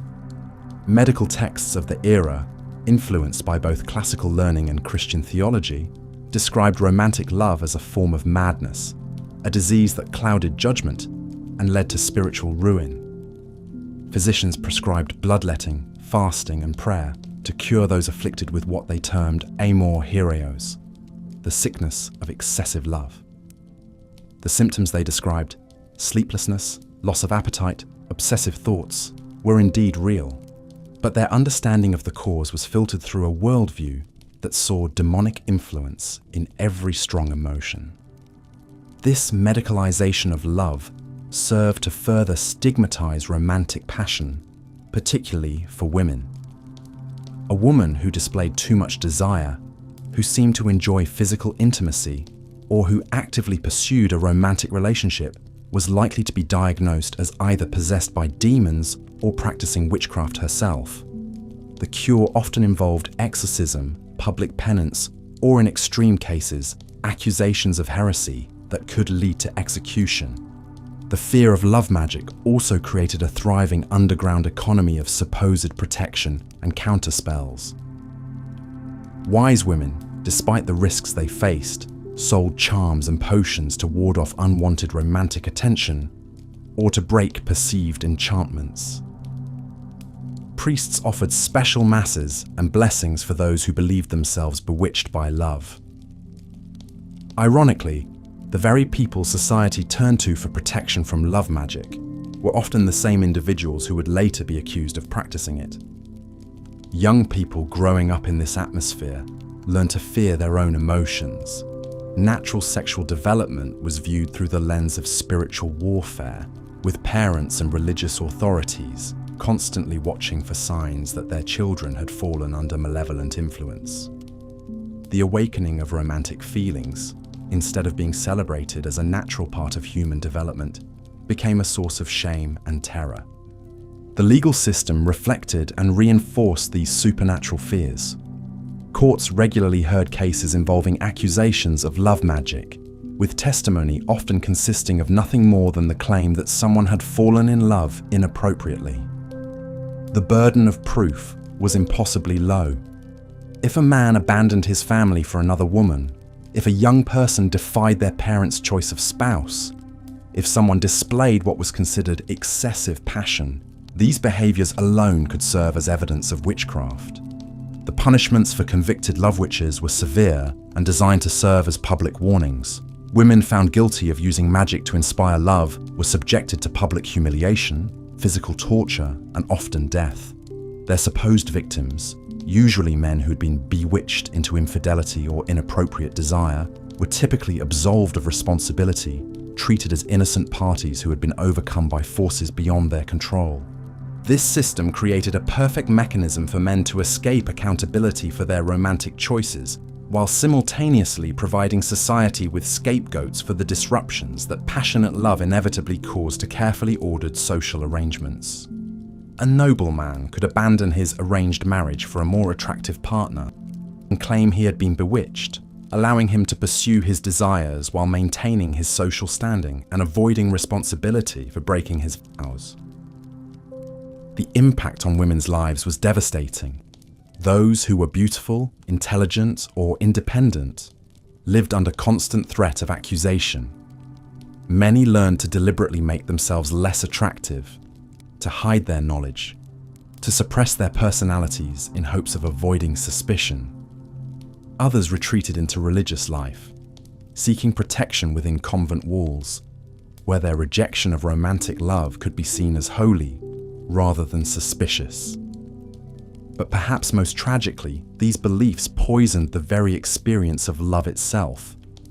In a world where passionate affection was viewed as evidence of demonic influence, where strong attraction was seen as proof of supernatural manipulation, genuine romantic connection became nearly impossible.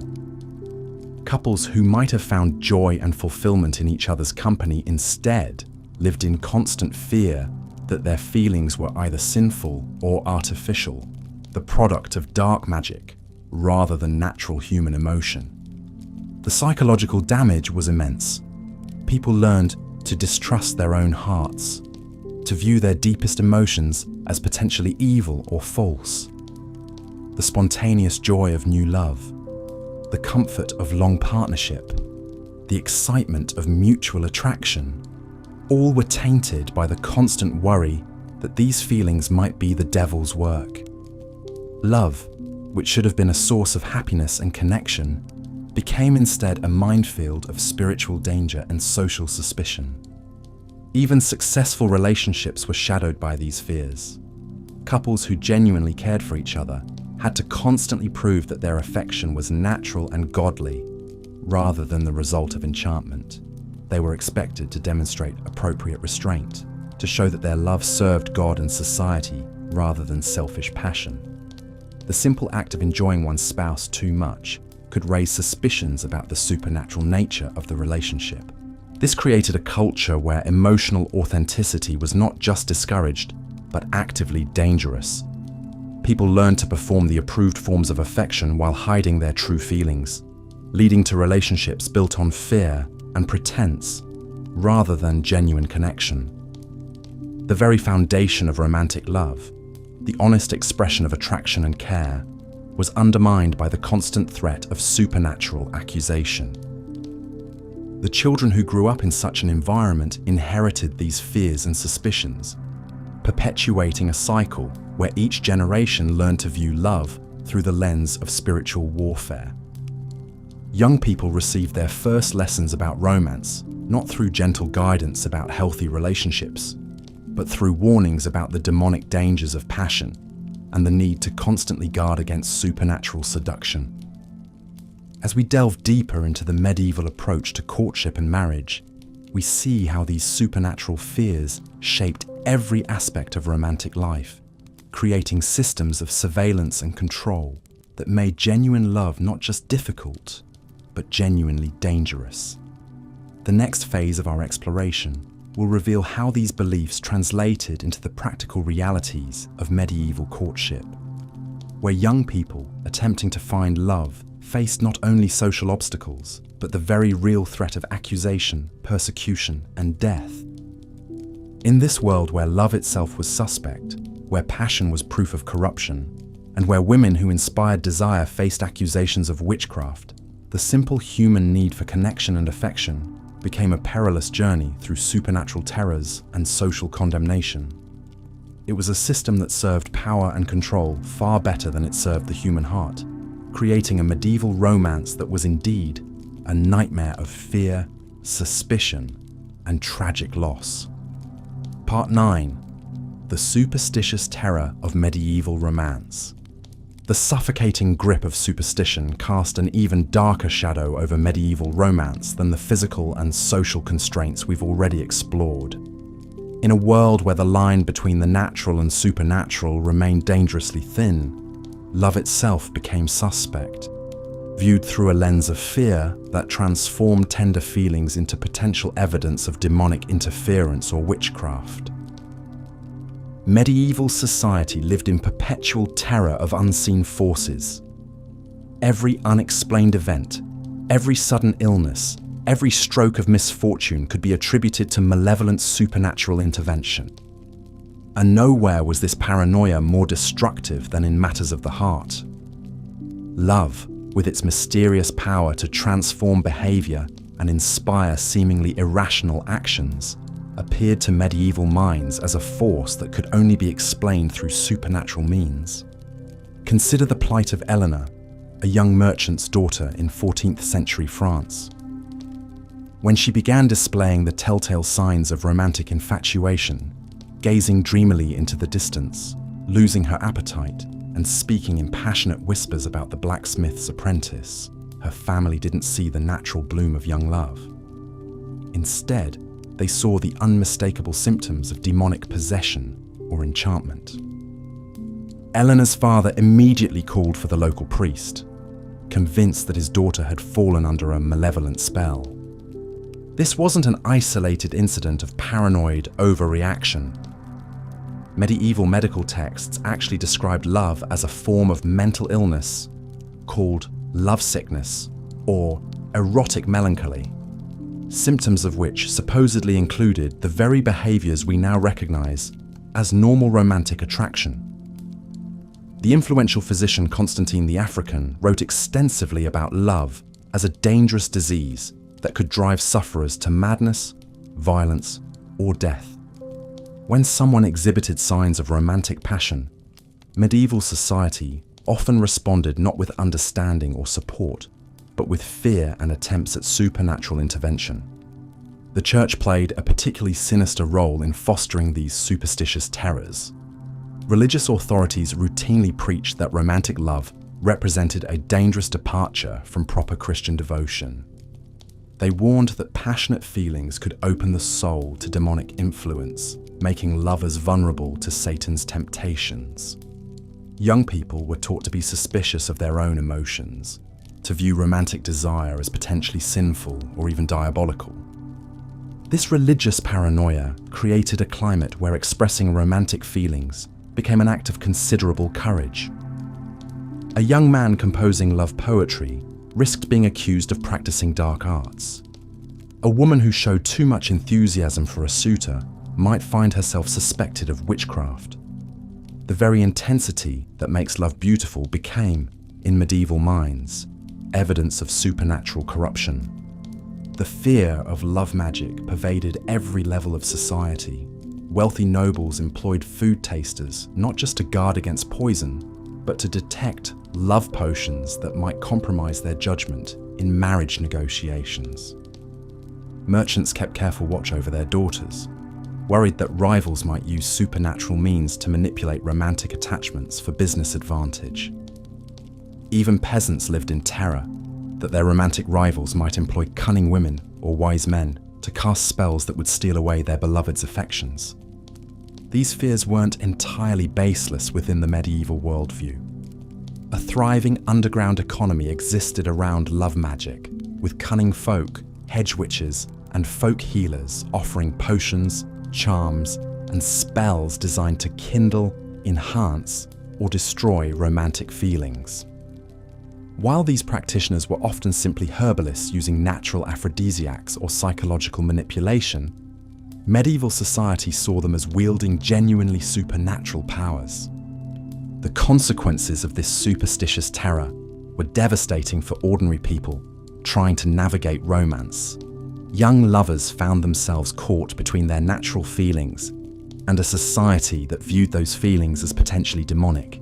They had to hide their emotions, suppress their passions, and constantly worry that their love might be interpreted as evidence of supernatural corruption.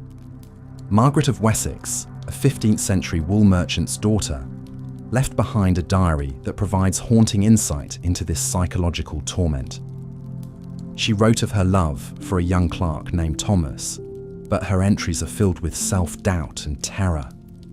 She constantly questioned whether her feelings were natural or the result of some malevolent spell. She prayed daily for God to cleanse her heart of what she feared might be demonic influence. When Thomas began returning her affections, she became convinced that she had somehow corrupted him through supernatural means. This internalized fear created a vicious cycle.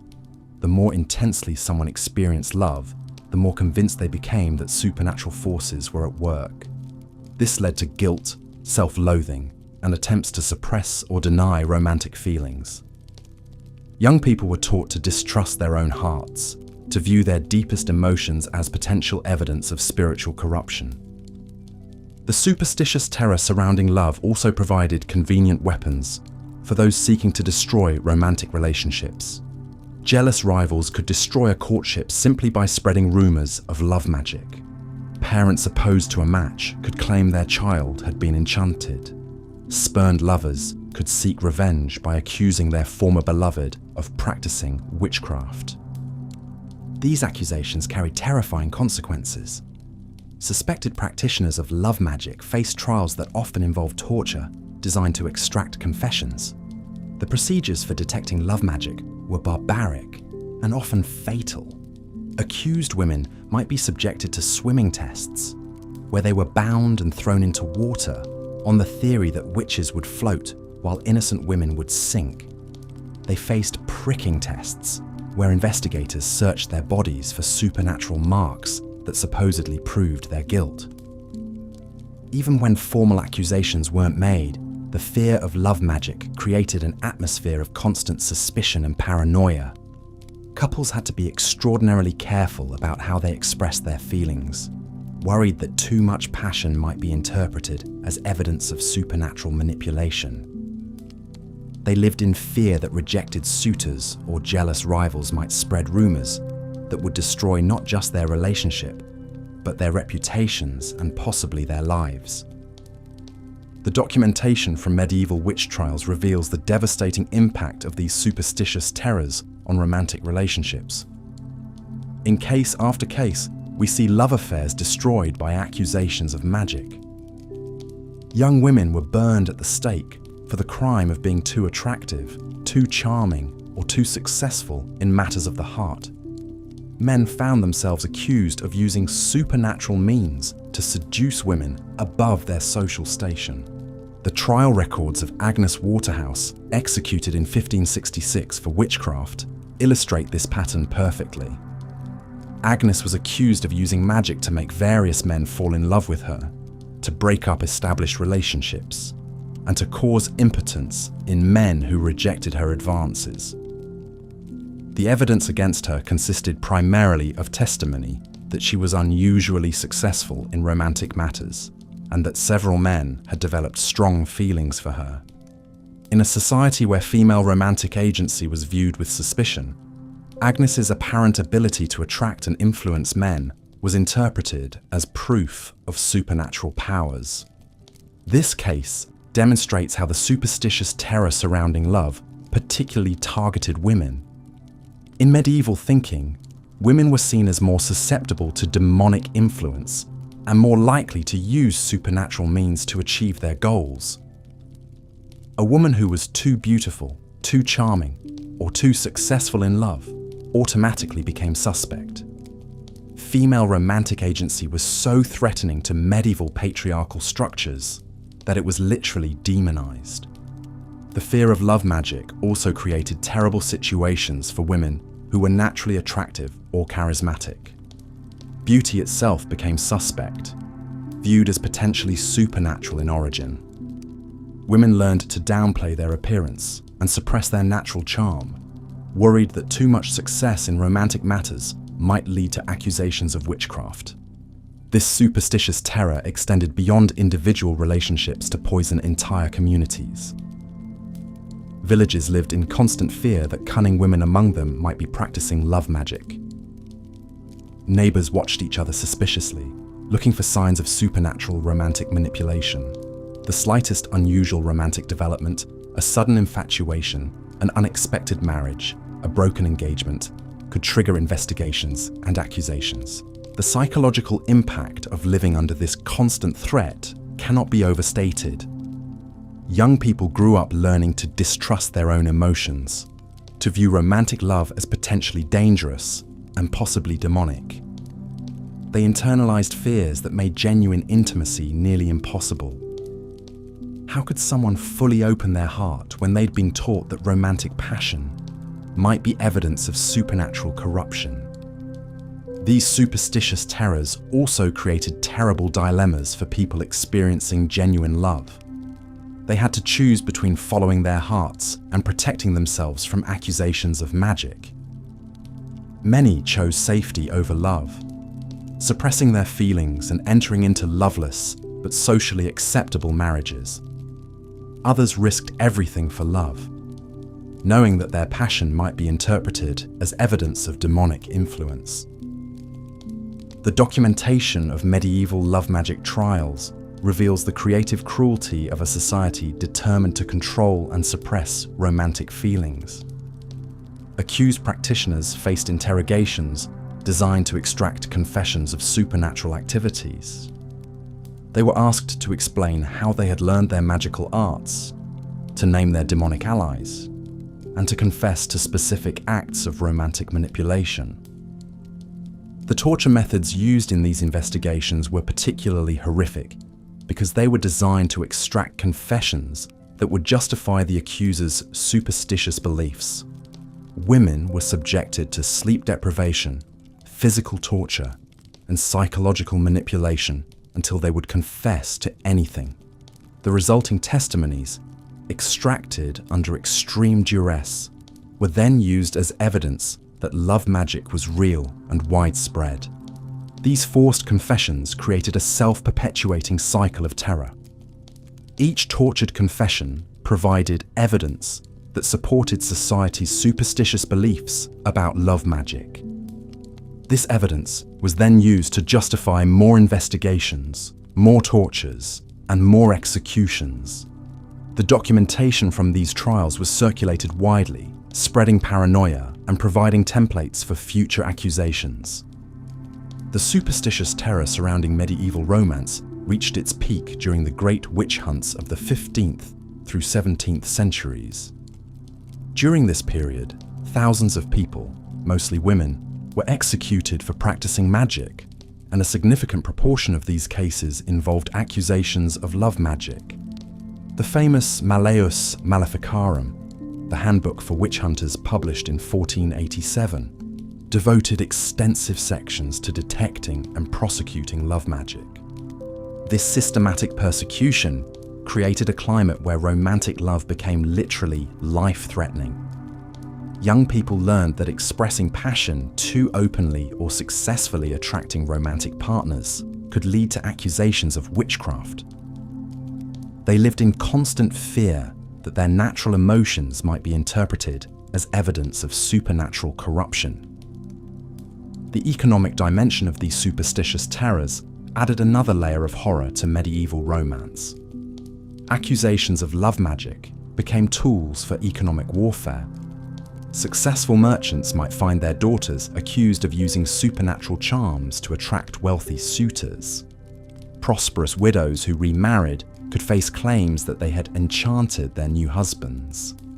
Even peasant women who managed to marry above their station risked accusations that they had used magic to seduce their husbands.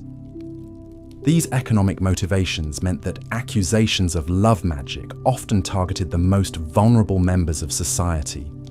Poor women who had somehow achieved romantic success found themselves particularly suspect.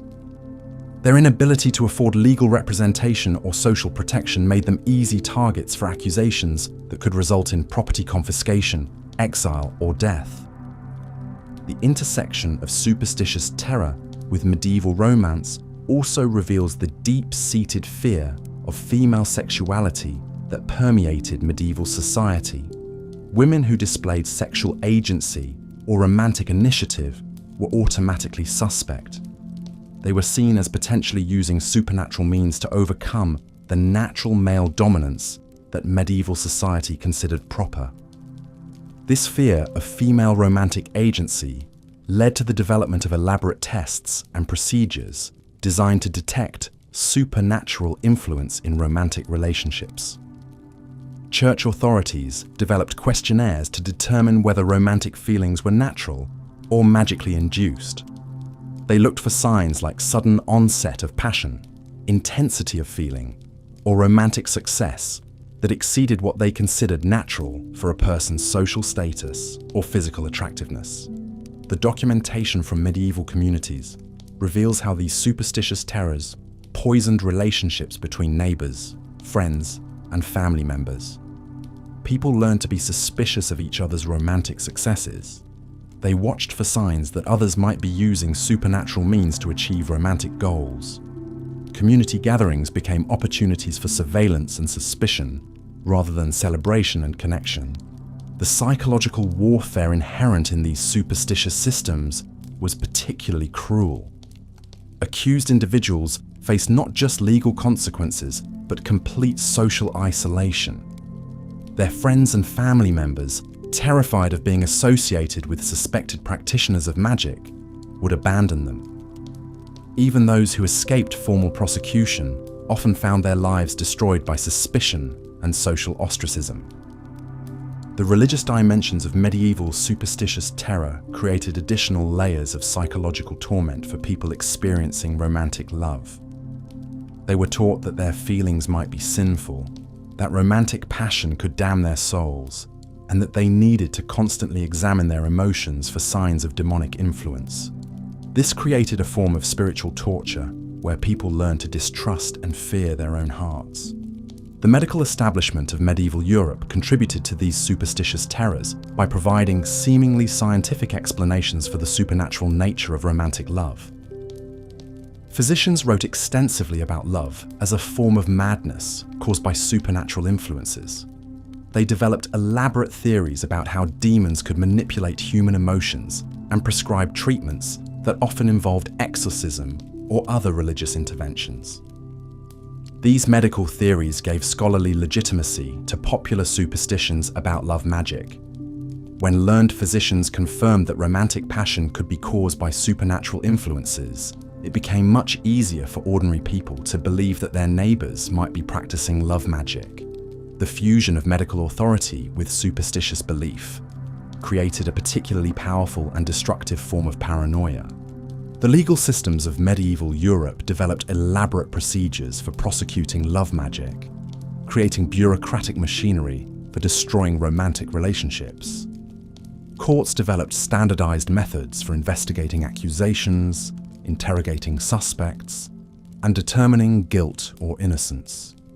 These procedures gave the appearance of legal legitimacy to what were essentially exercises in superstitious persecution. The documentation from these legal proceedings reveals the systematic nature of the terror surrounding medieval romance. Accusations followed predictable patterns, investigations used standard techniques, and punishments were carefully calibrated to create maximum deterrent effect. This wasn't random persecution, but organized campaign to control and suppress romantic feelings through fear.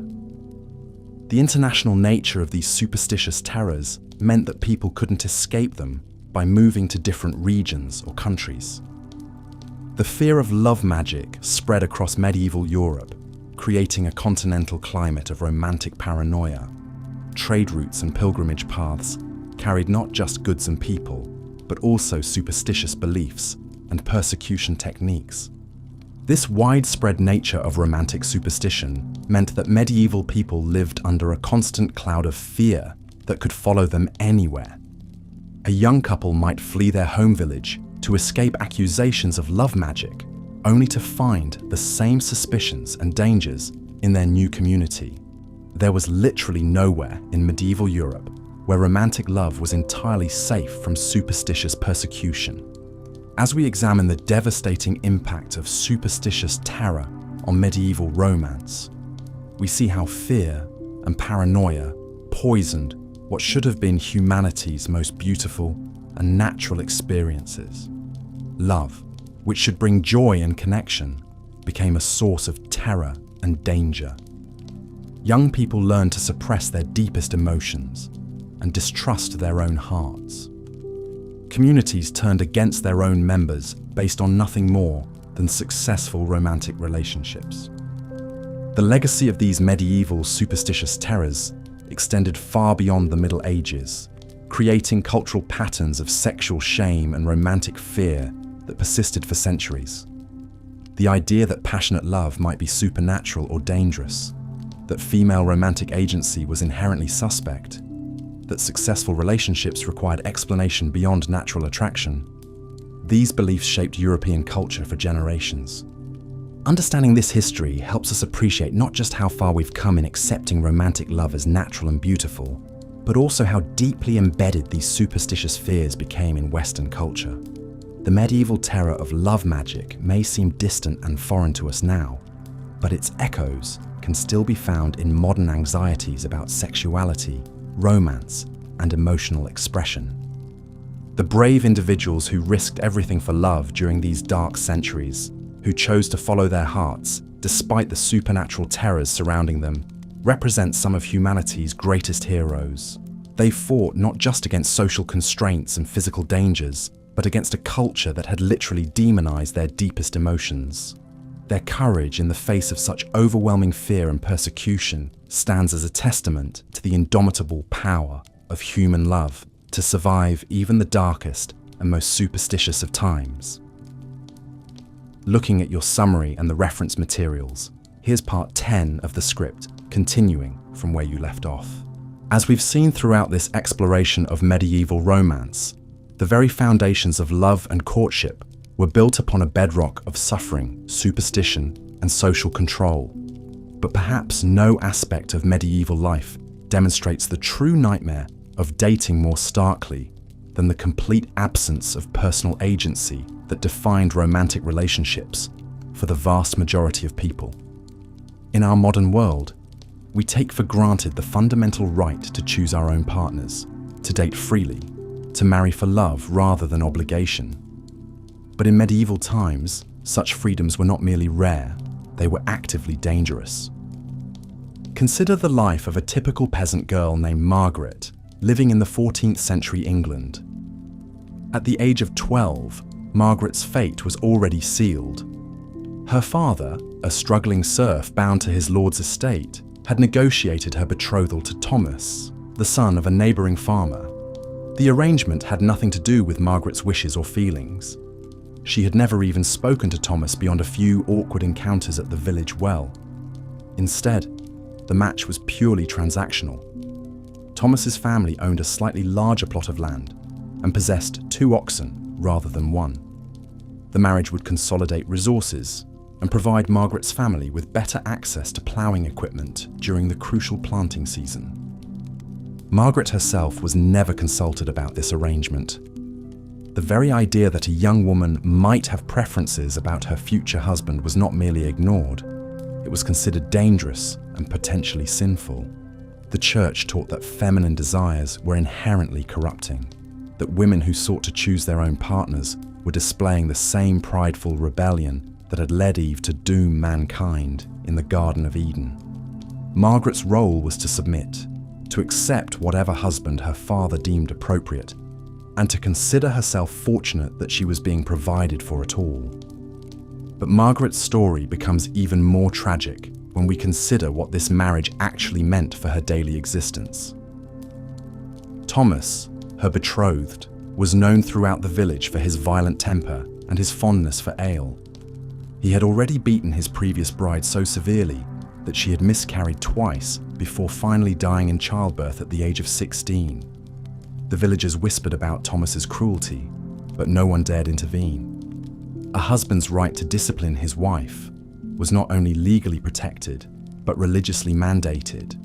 The church taught that just as Christ ruled over the church, so must a husband rule over his wife, with absolute authority and the right to use whatever force he deemed necessary to maintain order. Margaret's wedding day arrived when she turned 14, marked not by joy or celebration, but by a grim sense of inevitability. The ceremony itself was a brief perfunctory affair conducted in Latin that Margaret could not understand. She stood beside Thomas, her hands trembling not with excitement but with terror, as the priest intoned the words that would legally transfer ownership of her body and soul from her father to this virtual stranger. When the priest asked if she took Thomas as her husband, Margaret's whispered yes was barely audible. It was not consent in any meaningful sense. It was capitulation to a system that offered her no alternative. The wedding feast that followed was modest but revealing. Margaret sat silent and pale while the men of both families drank heavily and joked crudely about the consummation to come. Her new mother-in-law regaled the gathering with detailed advice about wifely submission, while her own mother wept quietly into her ale. No one asked Margaret how she felt about any of this. Her emotions were irrelevant. She was now property, to be used and disposed of as her husband saw fit. This complete absence of romantic agency extended far beyond the peasant class. Even among the nobility, where marriages were arranged to secure political alliances and consolidate power, the personal desires of the individuals involved were considered secondary at best. Princess Isabella of France was betrothed to the future King Edward II of England when she was only 6 years old. She would not meet her husband until their wedding day 12 years later, and by then, both of their fates were already sealed by treaties and political necessities far beyond their control. The marriage between Isabella and Edward proved to be a disaster on every conceivable level. Edward showed little interest in his wife, preferring the company of his male favourites who wielded enormous influence over the kingdom. Isabella found herself trapped in a loveless marriage to a weak and ineffectual king who seemed to care more about his companions than about ruling his realm or honouring his wife. But despite her royal status, Isabella had no legal recourse. She could not divorce Edward, could not leave him, could not even publicly criticise him without risking charges of treason. She was bound to him until death, regardless of how miserable that binding made her life. For both Margaret the peasant and Isabella the princess, the medieval concept of marriage was fundamentally about ownership and control rather than love or companionship. A wife was expected to surrender not only her body, but her very identity to her husband. She took his name, moved to his household, and became legally invisible in most matters. Her property became his property, her debts became his debts, and her children belonged to him absolutely. If she dared to resist this arrangement, if she showed any sign of independence or defiance, she could be beaten, imprisoned, or even killed with legal impunity. This system of romantic oppression was reinforced at every level of medieval society. The church preached that wifely submission was a sacred duty, that women who sought independence were following the path of Eve toward damnation. The legal system codified male dominance, making it virtually impossible for women to own property, enter contracts, or make decisions about their own lives. Even the medical establishment taught that women were fundamentally inferior creatures, possessed of wandering wombs that made them emotionally unstable and intellectually deficient.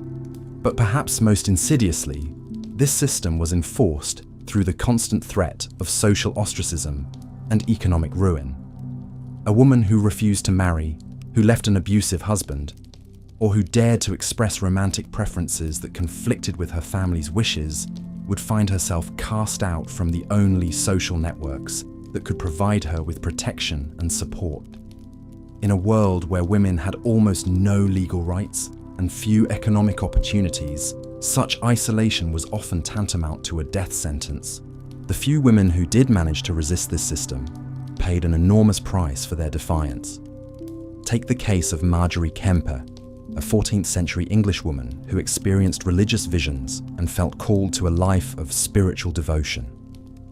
Despite being married with 14 children, Margery eventually convinced her husband to take a vow of chastity so that she could dedicate herself fully to her religious calling.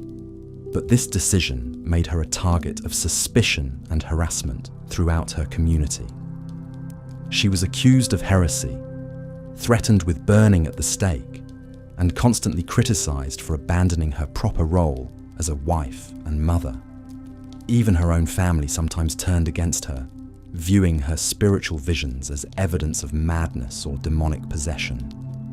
The story of medieval romance, then, is ultimately a story about the complete absence of choice, agency, and personal freedom in matters of the heart. It was a system designed not to promote love or happiness, but to maintain social order and consolidate power. Young people were treated as pawns in elaborate games of politics and economics, their personal desires and emotional needs considered irrelevant distractions from the serious business of securing alliances and transferring wealth. This systematic denial of romantic agency had profound psychological consequences for the people trapped within it. Chronicles from the period are filled with accounts of deep depression, suicidal despair, and violent outbursts among both men and women forced into unwanted marriages. Many people simply retreated into themselves, accepting their fate with a kind of numb resignation that allowed them to survive, but hardly to thrive. Others channeled their frustration into religious extremism, flagellant movements, or other forms of self-destructive behavior that at least gave them some sense of control over their own suffering.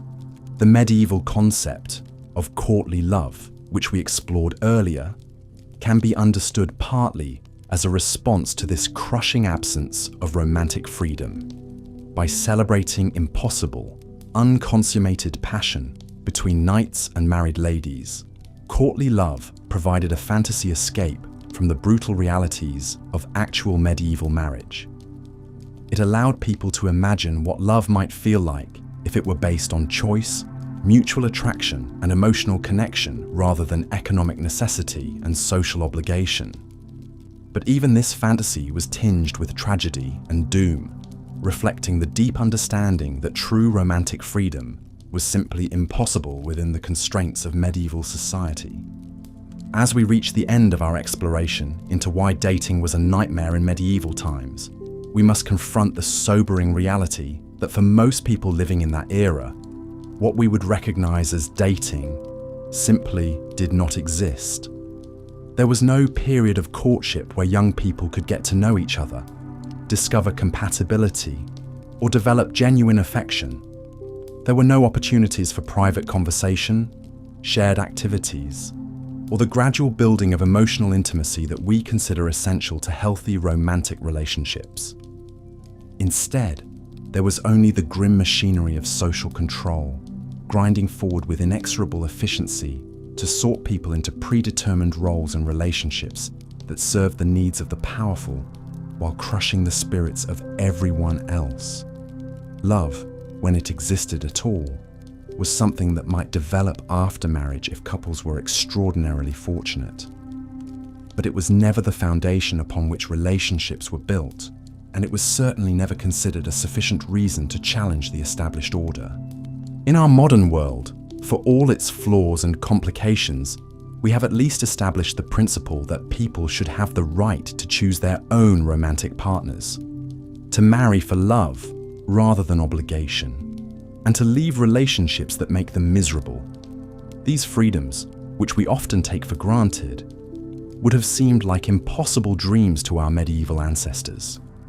They represent centuries of struggle against systems of oppression and control that once seemed as permanent and unchangeable as the stones of the great cathedrals. When we complain about the difficulties of modern dating, the awkwardness of first meetings, the challenge of finding compatible partners, the pain of romantic rejection, we should remember Margaret, trembling at her wedding to a man she feared, and Isabella, trapped in a loveless marriage to a king who ignored her.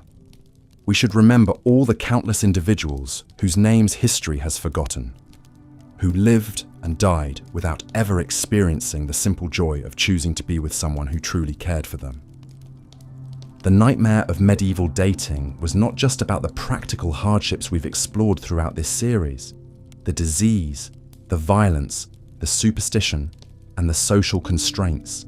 It was about the fundamental denial of human dignity and agency in matters of the heart.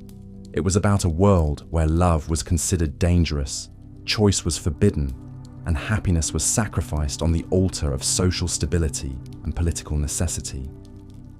In understanding this dark chapter of human history, we can better appreciate not only how far we've come, but how precious and fragile our modern freedoms truly are. Based on the script summary and reference files, here's part 11 of the 12-part script for why dating was a nightmare in medieval times. As the shadows of the medieval world grew longer and the spectre of mortality loomed ever closer, love itself became perhaps the most dangerous gamble of all. For in this harsh realm where death could strike without warning, where accusations could destroy lives in an instant, and where the very act of survival consumed every waking hour, the pursuit of romantic connection was fraught with perils that would terrify even the bravest souls. Consider, if you will, the plight of young Margaret, a peasant girl of 17 summers who had caught the eye of Thomas, the blacksmith's apprentice. In our modern world, such a courtship might begin with casual conversation, perhaps a coffee date, maybe some innocent text messages. But in Margaret's world, even the simplest expression of mutual attraction could spiral into accusations of witchcraft, demonic possession, or moral corruption that could end with both lovers burning at the stake. The Church's iron grip on matters of the heart meant that love was not seen as a beautiful emotion to be celebrated, but as a dangerous weakness that could lead souls astray. Priests warned from their pulpits that romantic passion was nothing more than the devil's snare, designed to corrupt the faithful and drag them down to eternal damnation. Young people were taught that physical desire was inherently sinful, that even thinking about someone in a romantic way could condemn their immortal souls. For women especially, the expression of any romantic feeling was walking a tightrope over an abyss of social destruction. If a young woman showed too much interest in a man, she might be labeled a temptress or seductress. If she seemed too knowledgeable about matters of love or attraction, whispers would begin that she must be practicing love magic or consorting with supernatural forces. The line between normal human emotion and suspected witchcraft was so thin, it was practically invisible. And what of the physical realities of medieval romance? In a world without modern hygiene, without understanding of disease transmission, without even the most basic medical knowledge, intimate relationships were literally life-threatening endeavors. Sexually transmitted diseases ran rampant through medieval populations, often leading to painful, lingering deaths that were seen as divine punishment for moral transgression. Women faced the constant terror of pregnancy in an age when childbirth was essentially a coin flip between life and death. The very concept of consent, which we consider fundamental to healthy relationships today, barely existed in medieval legal or social frameworks. Women were considered property, first of their fathers, then of their husbands. A woman's desires, preferences, or feelings about potential romantic partners were not just irrelevant, they were potentially dangerous if they conflicted with the economic or political arrangements made by the men who controlled her life. Even for those fortunate enough to find genuine love within the constraints of their society, the constant threat of separation loomed large. Wars could tear lovers apart at a moment's notice, with men conscripted into armies that might march hundreds of miles away, never to return.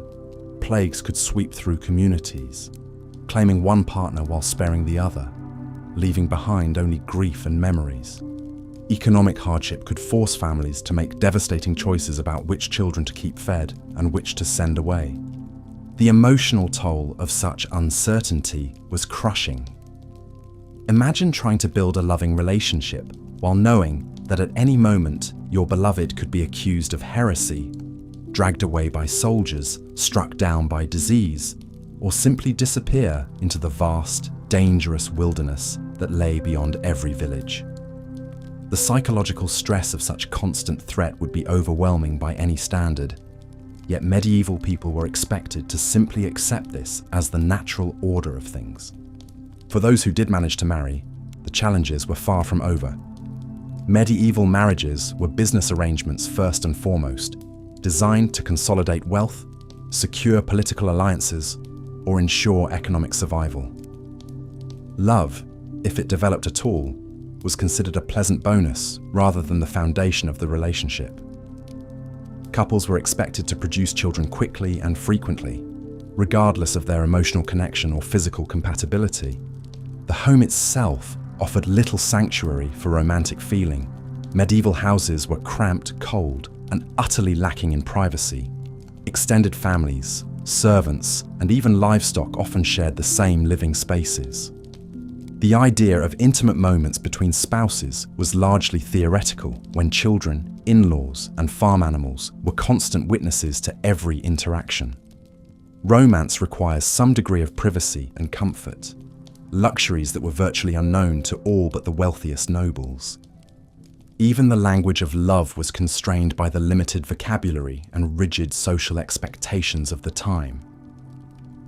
The flowery poetry and elaborate courtship rituals that we associate with medieval romance were exclusively the province of the aristocracy, and even then, they often celebrated impossible, unrequited love rather than actual, attainable relationships. For common people, expressions of affection were necessarily simple, practical, and often coded in religious or economic terms. The seasonal rhythms of agricultural life meant that even the timing of romance was dictated by external forces. courtship and marriage were often scheduled around planting and harvest times, with little regard for the emotional readiness or desires of the participants. Young people might find themselves betrothed during busy seasons when they had no time to get to know each other, then expected to consummate their unions during the brief lull between back-breaking periods of farm labor. Perhaps most tragically, the very brevity of medieval life meant that even successful romantic relationships were likely to be cut short. With average lifespans hovering around 30 to 40 years, and with disease, accident, and violence claiming lives with shocking regularity, couples who managed to find genuine love and happiness together rarely had more than a decade or two to enjoy it. The constant awareness of mortality cast a shadow over every moment of joy, every tender gesture, every quiet evening spent together. The psychological impact of living under such conditions cannot be overstated. Modern research has shown us how crucial emotional security and stable relationships are to human mental health and well-being. Medieval people denied these fundamental needs by the harsh realities of their world, often developed what we might now recognize as symptoms of chronic stress, depression, and anxiety. Yet they had no framework for understanding these feelings, no therapeutic interventions, no social support systems designed to help them cope with the emotional devastation of their circumstances. In this context, it becomes clear why so many medieval accounts of love are tinged with desperation, obsession, and tragedy. When romantic connection is both desperately needed and incredibly dangerous to pursue, when the stakes are literally life and death, when every expression of feeling must be weighed against the possibility of social destruction or eternal damnation, love becomes not a source of joy, but a source of profound anxiety and fear. This was the world that shaped medieval attitudes toward romance and relationships for centuries. A world where love was simultaneously the most human of desires and the most dangerous of pursuits, where the simple act of caring for another person could be twisted into evidence of moral corruption or supernatural influence, where the gender that was most vulnerable to accusations of witchcraft and moral failing was also expected to bear the greatest burden of romantic initiative and emotional labor. The legacy of these medieval attitudes toward love and sexuality would persist long after the Middle Ages ended, shaping Western culture's approach to romance, marriage, and gender relations for centuries to come. The idea that female sexuality is inherently dangerous, that romantic passion is morally suspect, that love should be subordinated to practical considerations, these notions, forged in the crucible of medieval hardship and superstition, would echo through the generations, influencing how people thought about relationships well into the modern era.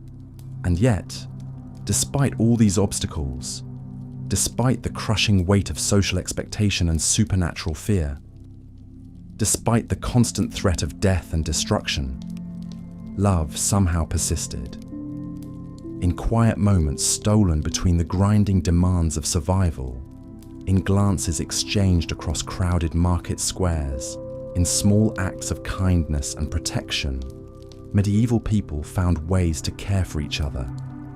Their love may have been constrained, threatened, and often tragically brief, but it endured nonetheless, a testament to the indomitable nature of human connection, even in the darkest of times.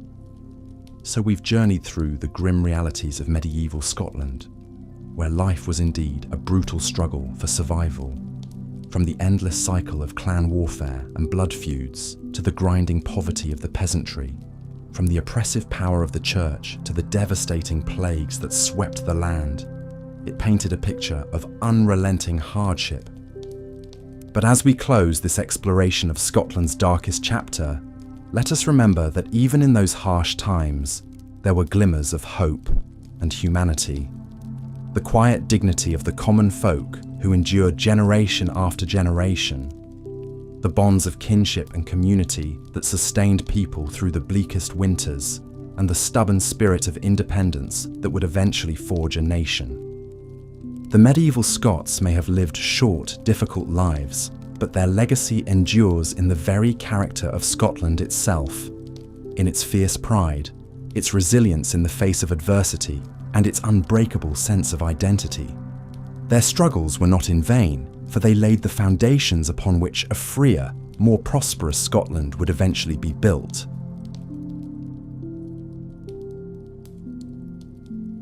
And now, the story ends. Thank you for joining me tonight on the Sleepy History channel.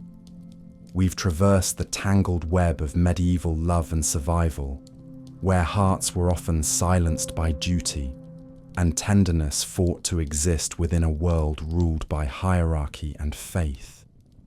Until our next journey together, rest well, dream sweetly, and remember, even in the harshest times, the human need to love and be loved never fades. It simply finds quieter ways to survive. Good night.